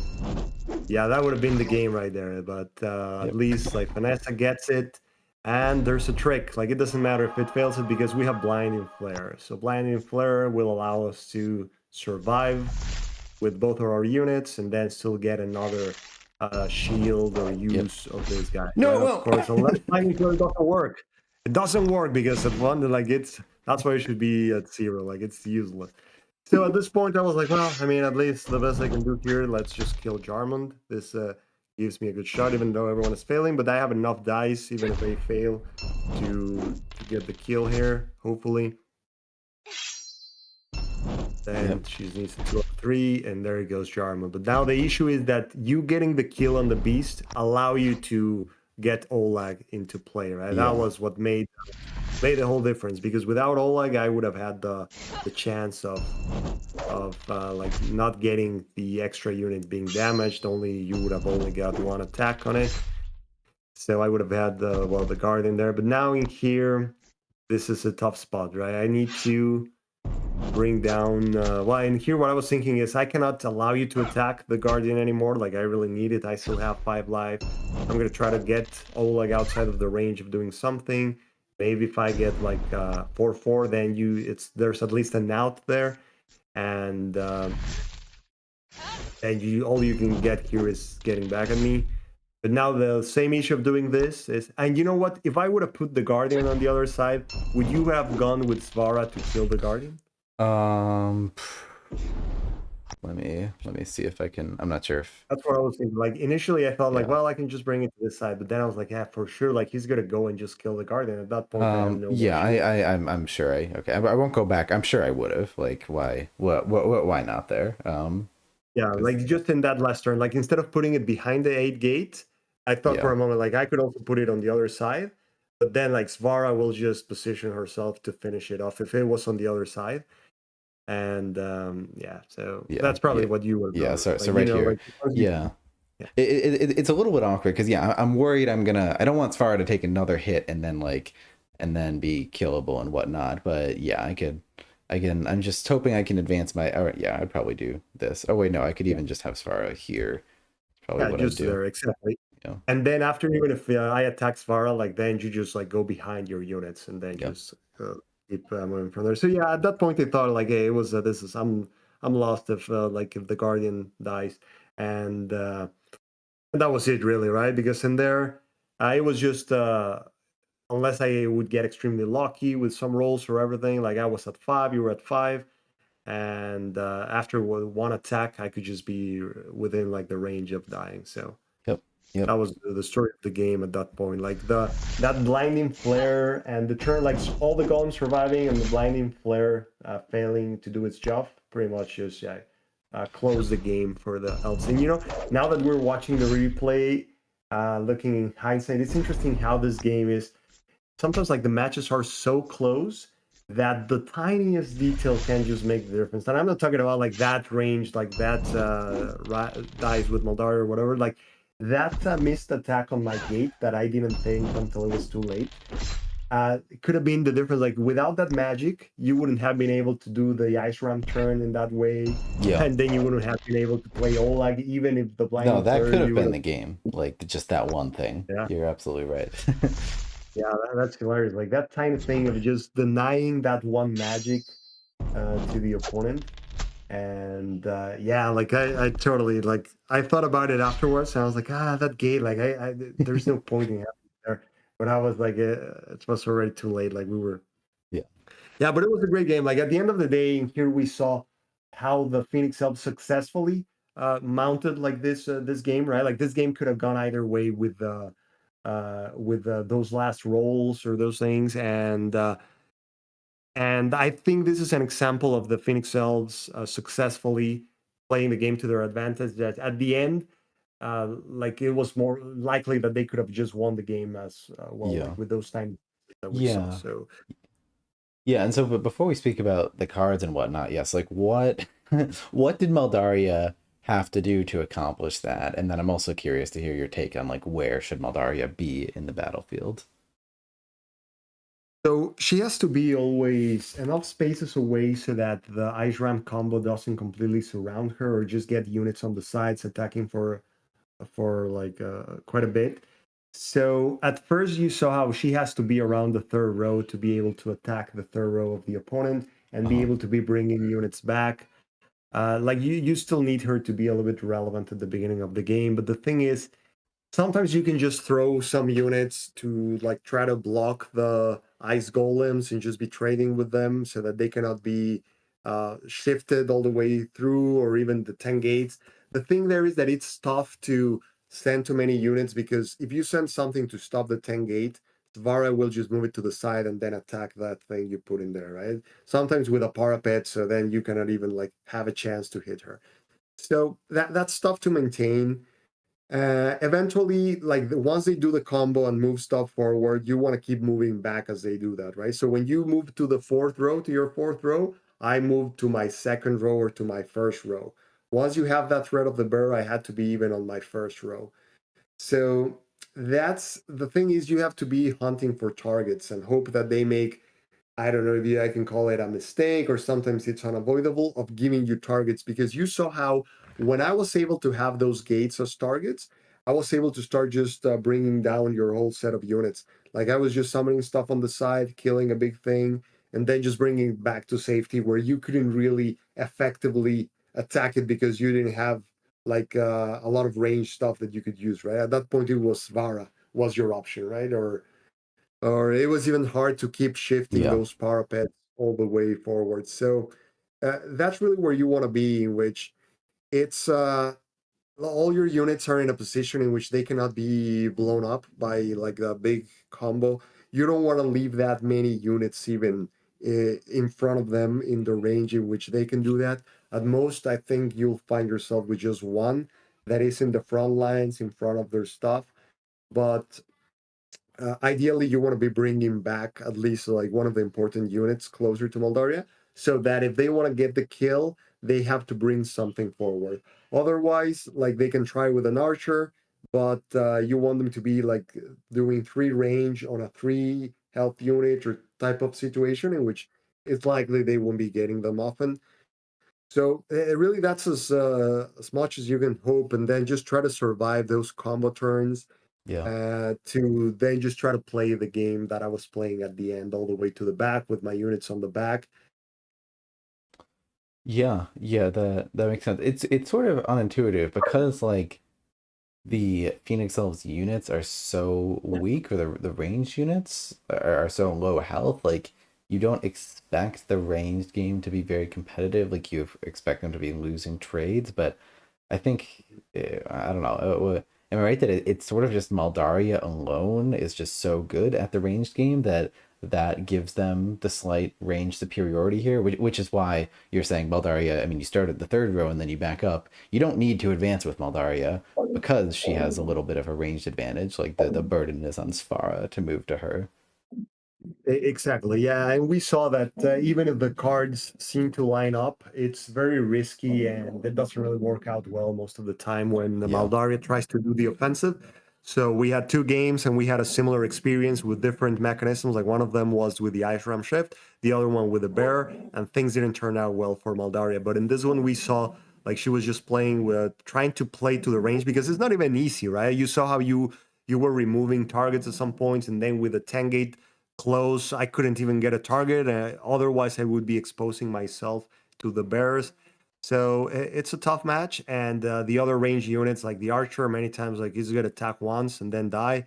So it's not something you can rely a lot on. The mage, maybe like it's the best one that you can use for that shield for Moldaria after attacking. So that unless they do the big combo at that point, like if they just attack with a mage on their mage and your mage, that like that's great for you, right? Like Yeah. that's the type of thing you want. And if they send like a bear forward to try to finish it off, you're always at the risk because of trample if you're close enough of them being able to attack Maldaria for 3 range or something like that.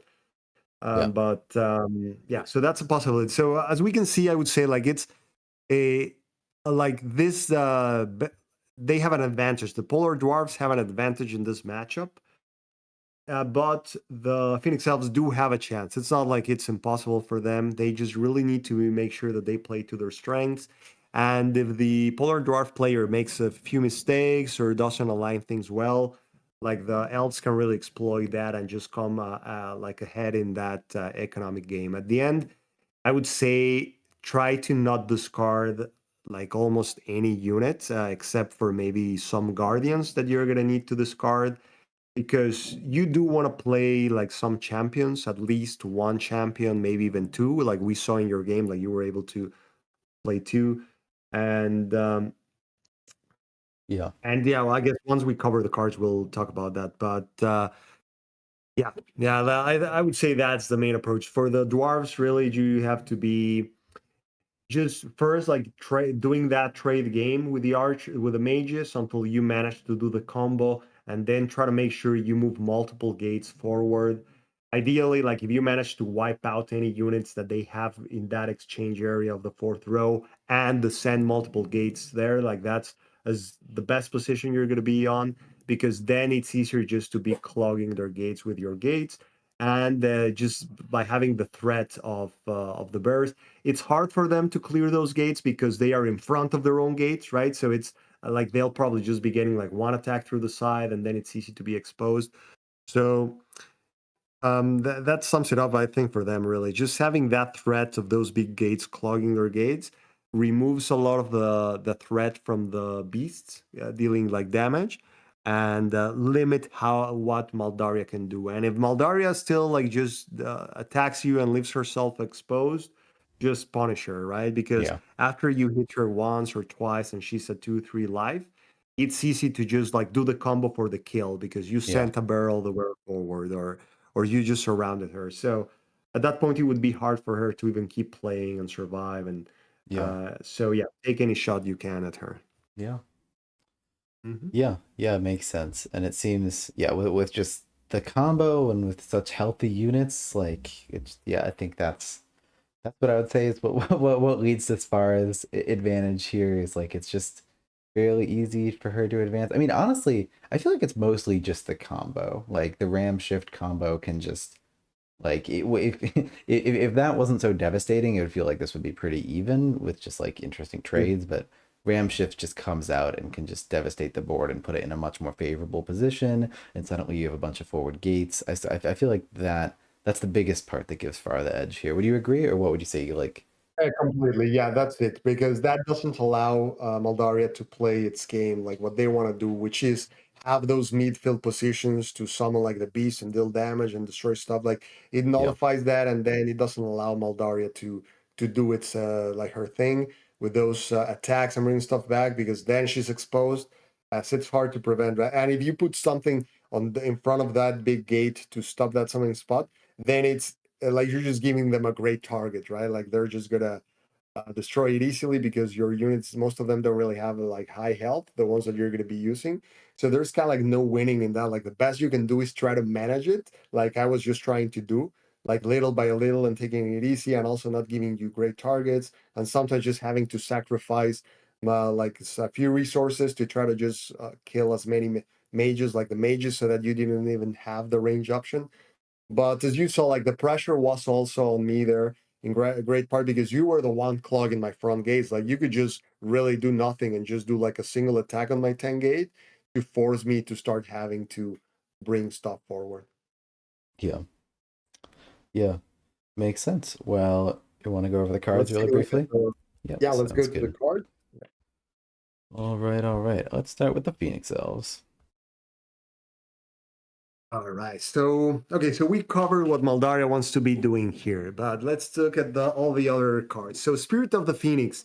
It won't be as big as a blowout as it is in most games. Like in most games, I want to play both of them, and at least when I play them, I look to get at least 2 damage out of it, 2 extra damage, right? Yeah. So if I only have a single effect, many times I think like, hey, this is probably not worth it. At that point, I consider just discarding it for Magic. But in this matchup, it's likely that you might just really get a chance to play one of them. Like you don't want to hold them for too long. If you do, I mean, sometimes it's okay when you're building the pieces, like when you're building, like having at least 2 units that can do that, even three, a couple bees, some archers or mages to summon out of them. But if you hit the point in which you draw the second Spirit of the Phoenix, you either use it, even if it's for like a small amount of value, or get rid of one of them. If you're still not close to even just being able to use it that turn. Yeah. And the reason that you won't be able to use both, that it's very likely that you won't be, is that at one point in the game, after the first combo, they're going to be so close to you, clogging your gate spots, that it's easy to be in a position in which you cannot really get almost any of it. So, ideal conditions, like if you can, you use both, but it's likely like be ready, be prepared to have to just drop one because there's like no good spots to do it. Then the other events, Retribution is, I would just discard them for Magic. Like you'll want to be playing champions and a lot of units. So unless you're in that specific scenario, like what was happening on the second game, in which like I was super close and I was in their face and I had Spirit of the Phoenix and I happened to have this thing, and let's assume there wasn't like a backstabbing bear with an axe behind you, then that's the perfect opportunity to use it, right? Like in there, it's like, okay, you'll have to attack me, like you're gonna pay the price for that. But otherwise, in all other situations, don't hold it. Just discard it Is for Magic. You will need it. is there any, yeah, so we've disagreed about this before, and you've started to persuade me. Would you, let's say you top deck Retribution and you also have Phoenix in the hand, and you're just sort of chilling on like your third row with Maldaria, and you're like, okay, well, I already played Spirit of the Phoenix, and obviously it combos with Divine Retribution to make it 2 damage. Would you be like, well, maybe I'll play Retribution as a deterrent to kill these units? Like, yes, I know Svara can just do nothing this turn, but hey, I had a good turn. I killed a bunch of their units. This is going to mean that their next turn they're not going to kill any of my units, and sure, it might just mean there's going to be a bunch of gates in my face, but to play Retribution, like, if Retribution means that my archer gets to live another turn and my beast gets to live another turn, like that's at least enough of a deterrent to be worth it if I manage to top deck it with a Spirit of the Phoenix. Mhm. Do you think Yeah. you would play that, or are you just like, no, no, no, it's always in the bin? So yeah, in that situation, I mean, you consider like, are there some of your 5 gates which are exposed to them? Just like keep chipping at them. Yeah, Like if they're going to be taking inactivity damage, then yeah, maybe I play it, right? Like that 1 damage on the summoner has some value. yeah, But and like your units are not gonna be getting hurt. But if they have options to keep attacking, like my 5 gates to blow them up, or keep doing something relevant, yeah, then maybe I consider it to be not worth it. Especially if all I'm saving maybe is like an attack on a single mage or an attack on a single archer, right? Because when you're far away, like when you're in the middle, many times like the only thing that you're exposing to them is a single unit, right? Because they're not going to be sending like a bear, or they're not going to be sending a nice meat. Like at most, they might be having that frost mage that would have attacked, and now it's not going to attack. Like in this matchup, there aren't that many attacks. In other matchups, maybe that principle is more relevant, but it's mostly when you're close in a position in which melee units would have come out to do something. I see. And it depends how hungry for magic you are in the matchup. In this matchup, you're very hungry for magic because it's an attrition match in which at the end, like we saw it on the third game, like having that extra magic is the difference between winning and losing, right? Like at the end of the game, that could be a big difference. So I would rather in this matchup just discard it, even in that situation, because it's probably just going to be one attack. But in other matchups, like if I'm playing against a faction that has a lot of feeds you a lot of magic, then yeah, maybe I play it because I know I'm still going to be able to get the magic I need for my units from some of their units, like the Cave Goblins or the Storm Goblins or the, well, I'm not sure of Storm Goblins yet, but the like the Crimson Order or those factions in which magic is not a problem, or in which it's not hard to kill their units. Like with the Polar Dwarfs, it's so hard to kill their units because they have so much health Yeah. that you're not gonna be getting a lot of magic out of them. Yeah. Yeah. But other ones with like lower health, like well, the Shimmering Fae, right? Like those ones, yeah, you know you're gonna be able to kill a lot of stuff because it's not hard to bring them down, and they'll keep bringing units out. So Yeah. Makes sense. yeah. So the burn is one that yeah, I play it in most matchups at least one. I don't like to hold it for too long, but sometimes I do for a few turns if I feel like there's going to be something worth burning down or having like a high chance of bringing a high health unit to improve my odds, right? So that I only need like a 2 out of 4 or 3 out of 4. Many times I do play it. In this matchup, I think it's going to be a discard most of the time. I would just discard both unless you're are exactly in that turn in which there's something worth burning. Like you have a bear behind you, you have like an ice myth around that you can just nuke or something like that. Otherwise, it's hard to find those situations because you're going to be trying to stay back. If you're going in, I guess it's easier. But if you're staying back, it's going to be hard for you to find the target. So I wouldn't even bother holding it for any turn. I would just discard it for magic. Yep. And finally, the flare, like this Your one, favorite card. because yeah, like if there was just because of that thing I said about the magic, like you're gonna need a lot of magic. You can't really be wasting it and like dropping into this. So any early flare that I get, I would just be discarding it. I prefer to be ending the turns at 3, 4, 5 magic than holding one of these ones. If you're going all in because the cards just line up and you felt like, hey, like I have this big play and I have this big shot of just knocking them out, like maybe you play it, right? Because you're going to be right in their face. They won't be able to avoid attacking you.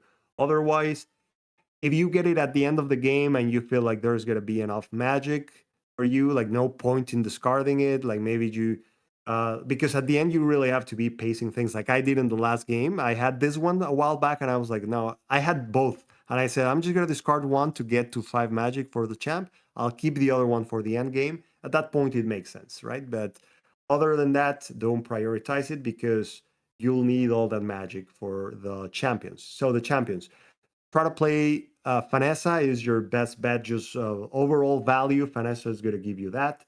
But in this match, because of the range nature of what the game will turn to be at the middle, Holias is a good choice if you're able to still have a few mages or archers to get the bonuses from her. So I would consider either of them depending on the situation of the game. In I think in most situations, like unless you really manage to get a lot of magic, I would just go with Vanessa because remember, even if you hit 5 magic, which is hard in this matchup for Holias, she won't do anything useful until you have the extra magic to keep bringing archers and mages and all that stuff. So you want to check how many have you used at that point to see if it's even worth bringing Holias. And otherwise, like you can just discard her and just play more commons. Like if you don't have enough archers or mages left in your deck at that point, maybe it's better to consider like, hey, playing more guardians or beasts, which are like not incredible in this matchup. They're still useful, right? Like they're more unit that can hit and run. So, and the Fire Drake, I mean, when you can play it, he's great, but in this matchup, I don't think he's playable. There's not going to be enough magic. Like you really have to commit to him. And if you do, I mean, he might cause some mayhem, but they might also just do the combo and just blow it up, blow Yeah. him up, like focus the combo on him. So I wouldn't risk it, and I don't see the way all these games played like being any chance Yeah. that you're gonna have so much free magic. Yeah. I mean, I'm totally hypothesizing. I could see a situation where like like a late game scenario where just like pitching your whole hand to then be able to play Fire Drake and like having that range advantage of both Maldaria and Fire Drake could be good. But I think I'm with you. It'd be pretty rare to see him, though. Maybe it's possible. Yeah, that's the most likely scenario. What you described, like at the end game, you end up having like Vanessa and the Drake and a couple other events, or maybe one unit, and you say like, you know what, I'm gonna go for the Drake. Like that's probably the only way in which this would happen. Like in the middle of the game, you would just completely suffer like spending 8 magic and then Yeah, not being no able to way. play anything for a while. Yeah. Yeah, All right. So the units. So this one is slightly different, right? Like in most of the PE Phoenix Elves games, like the beasts are like the stars of the show, and you play all of them and cause just mayhem with them. But in this one, it's much harder to achieve that. So uh, you will still be playing a few of them, but it's probably not going to be four of them. Many times, like you, when you use them, you want to do it in a turn in which Maldaria will be able to attack, so that you can bring them back then and have a better chance of them surviving. The thing is, even when you do that, they have multiple ways of still killing them. But there's going to be scenarios in which all they can do is attack with an archer, with a frost mage, and just deal like 2 damage, right? Because they attack for 3 or they attack for 4, and maybe they yeah, just got the 2 out of 4. So that's the way you want to try to use them. Ideally, not in a way in which they are just exposed for them to just kill them through 2 flanks. Sometimes when they're in the corners, if they have some golems, you can send them to attack the golem and just stay there, right? Because sometimes when the golem also has something on the back, sorry, to the side, like another 5 gate or something, it's harder for them to try to surround them unless they summon something on the front. Then you can attack with another of your melee units.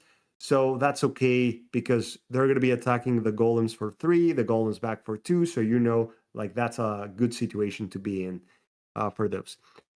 Then the archer is going to be just as usual, like you're going to be playing most of them. Try to combine them with the spirit of the phoenix. That's where they shine. Otherwise, most of the times, like the thing is, they're gonna get killed on the way back, but that's just the way the archers work. So just use them as needed. Really, there's the thing is, they're too ranged attack in this because they have so much health. Many times, like it's just not enough. Like just dealing one yeah, with the automatic, one with the attack, and then getting destroyed by the frost mage. You usually feel like you're coming outside, like losing from that exchange, right? You paid 1 magic, they paid 1 magic, so you see the math there. yeah, yeah, Then the Ember Mage, I wouldn't say it's like it's just as good as usual. Like there are some matchups in which they are unplayable, you just discard them. There are some matchups in which they really shine and you play all of them, right? Like with like against Wayfarers, yeah, but in this or against Tundra Orcs, for example. But in this matchup, it's a mixed bag because they have ways of finishing them off easily because of trample, because of the shift combo, because of the ice shards with the champion. But that means that there are also some situations when you're doing the trades with the frost mages that they won't be able to finish them off easily because of that. And that's when it's worth bringing them out. So you're going to be playing a couple when you find those situations. And finally, the Guardians. So this guys, unfortunately, like in this matchup, they can't really do much because you, as you saw in the games, like they're going to be forming these huge lines, starting all the way back. So you won't really be able to be moving much stuff in a way that Maldaria can attack it. Or they also don't deal a lot of damage for a 2 magic unit, and that's what you need in this matchup. So I would discard probably a couple of them especially if I get them early and I really need the magic. Otherwise, just because I'll try to just keep as many units as I can. Maybe if it's not necessary, I just hold them and try to play them and just get any trade or get something. But if you get them early, you'll probably need to discard at least 1 or 2 of them. That this is the first unit I would discard. Like between all the other ones, this is probably the least useful in this matchup.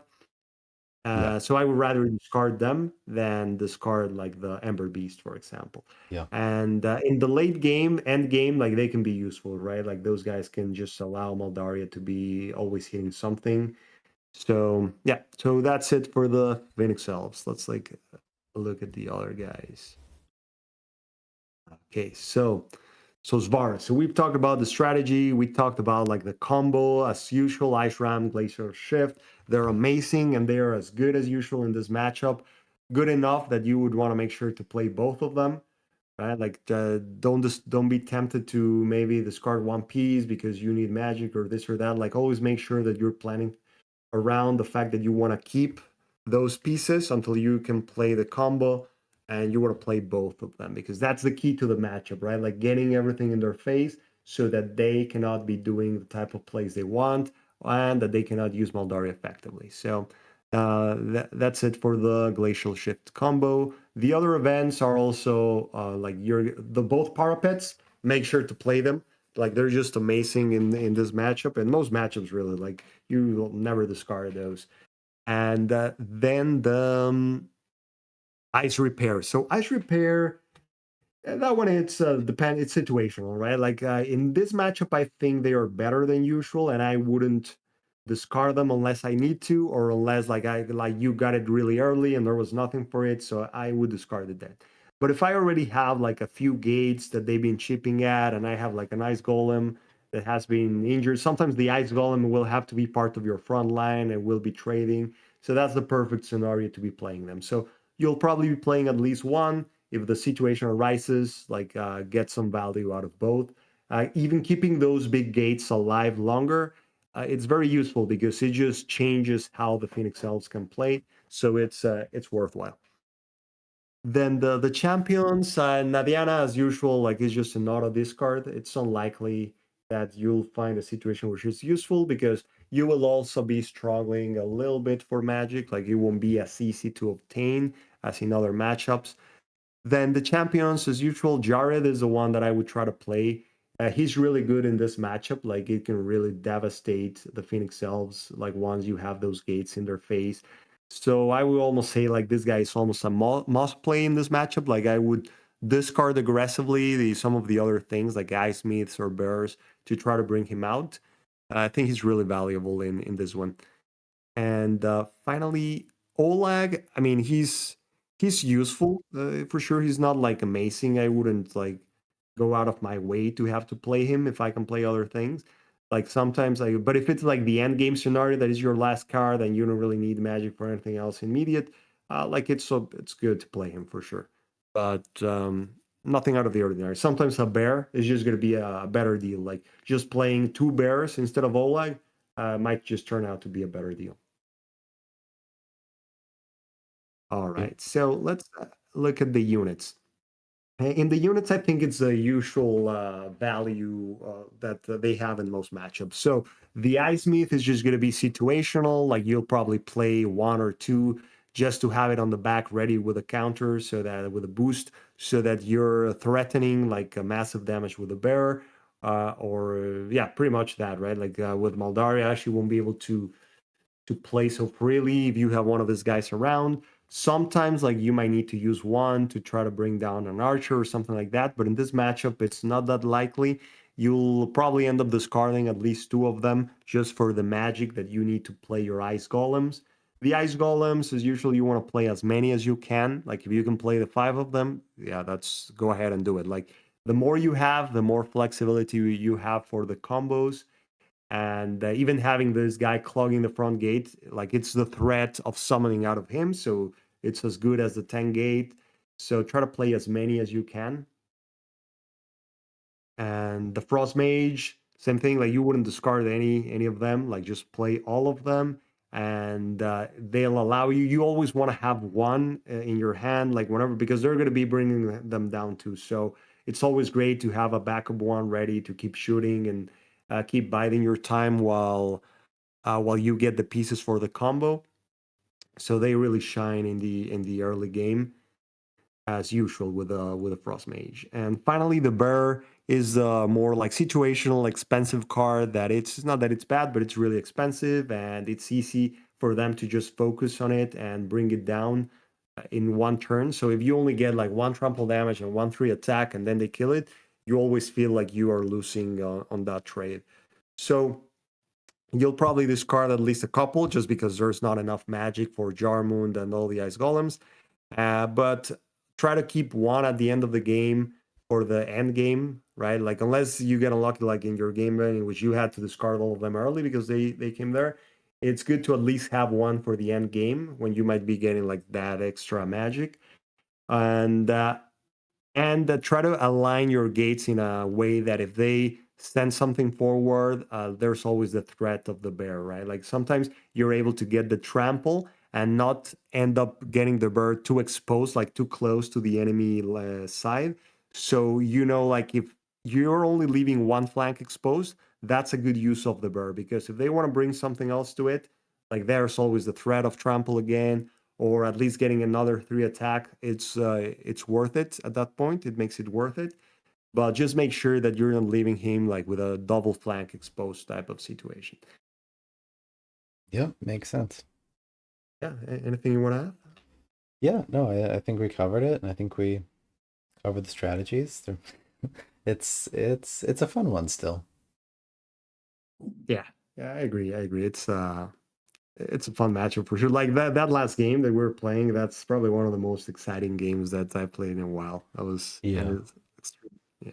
Yeah, that's really great. And I really like how like each faction has tools that are like kind of situational. Like the bears can be absolutely devastating if you have like gate spots close up, but otherwise they're kind of situational and you gotta but Phoenix elves are always afraid of them, especially if you have a Smith down.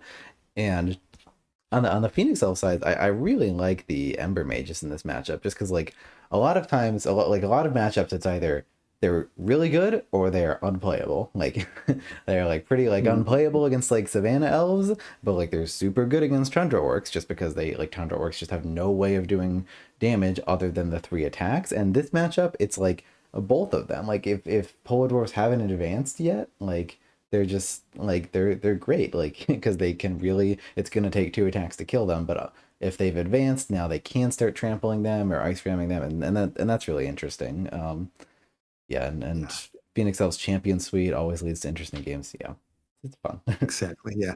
So just to close out, I think like if my prediction for this one, I would go with 60-40 in favor of the dwarves. I wouldn't say anything higher because on the last ones when we said something like that, we ended up getting surprised by the other factions. But this one, yeah, I think it's going to be at least in the 60 range because it's really hard to like to handle the Phoenix Elves to survive all of those wasting which they can get you with such a low amount of health. Yeah. And yeah, so what did Yeah. you say for this one? um I think I would have said a little bit less for the dwarves, but that's like purely instinctual. I have absolutely no reasons. Like I don't know, 57.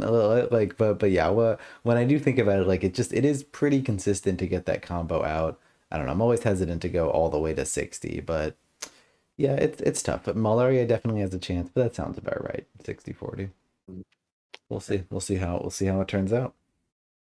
Yep, exactly. Well, Yep. thank you everyone, and I guess so we'll see you next week for the Sky Spear Avians and the Breakers. Yeah, that'll be fun. See see if you can. I'm 2 ahead, so see if you can come back. See if we'll end up Exactly. like Yeah, I'll need to do that in the next one, and then it's gonna be a tie for the last matchup. So yeah. Yep. All right. I'll catch you later. Perfect. Thank you, man. Thank you, Yep. everyone. See See you. ya. Bye. Bye. Thank you. You learned a lot. Glad to hear it. That's what we're hoping to do. Like we're hoping to play games and then like sort of condense all of that into just like 2 hours. So like multiple games and like what we learned from them. Because I'm going into these matchups being like, what? Like okay, like does this work or is this strategy like where does Moldaria want to be in the battlefield? But like hopefully by the end of it, and Vexer's going into it with a bit more knowledge than I have, but hopefully by the end of it, like it can come to some sort of conclusion about yeah, this is what you want to do and blah blah blah. But all just from playing around with stuff ourselves and seeing how it works. So yeah, hopefully that's fun to watch. Yeah. If you wanna, oh, and I forgot to mention at the start of this video, but if you wanna, all 3 of these games were played live, so the links to those will be in the description. They're up on my Twitch right now. They'll be on YouTube in just a second. Can you possibly explain how Ice Ram works again? I'm not sure I understand how that combo is supposed to work. Yeah, absolutely. It's hard to, I mean, maybe let's just even go to a turn. Wait, what? Yeah, this was that game. So Ice Ram. This game was so long. Okay, so Ice Ram is after moving or forcing a friendly structure, you may target a commoner champion adjacent to that structure, add 1 damage to the target. You may force it 1 space. So in principle, it's just like, okay, if there's an enemy unit like here, I move this golem to here, and I can do 1 damage to this unit and force it 1 space. That's it. So after moving or forcing a friendly structure, you can damage and force an enemy.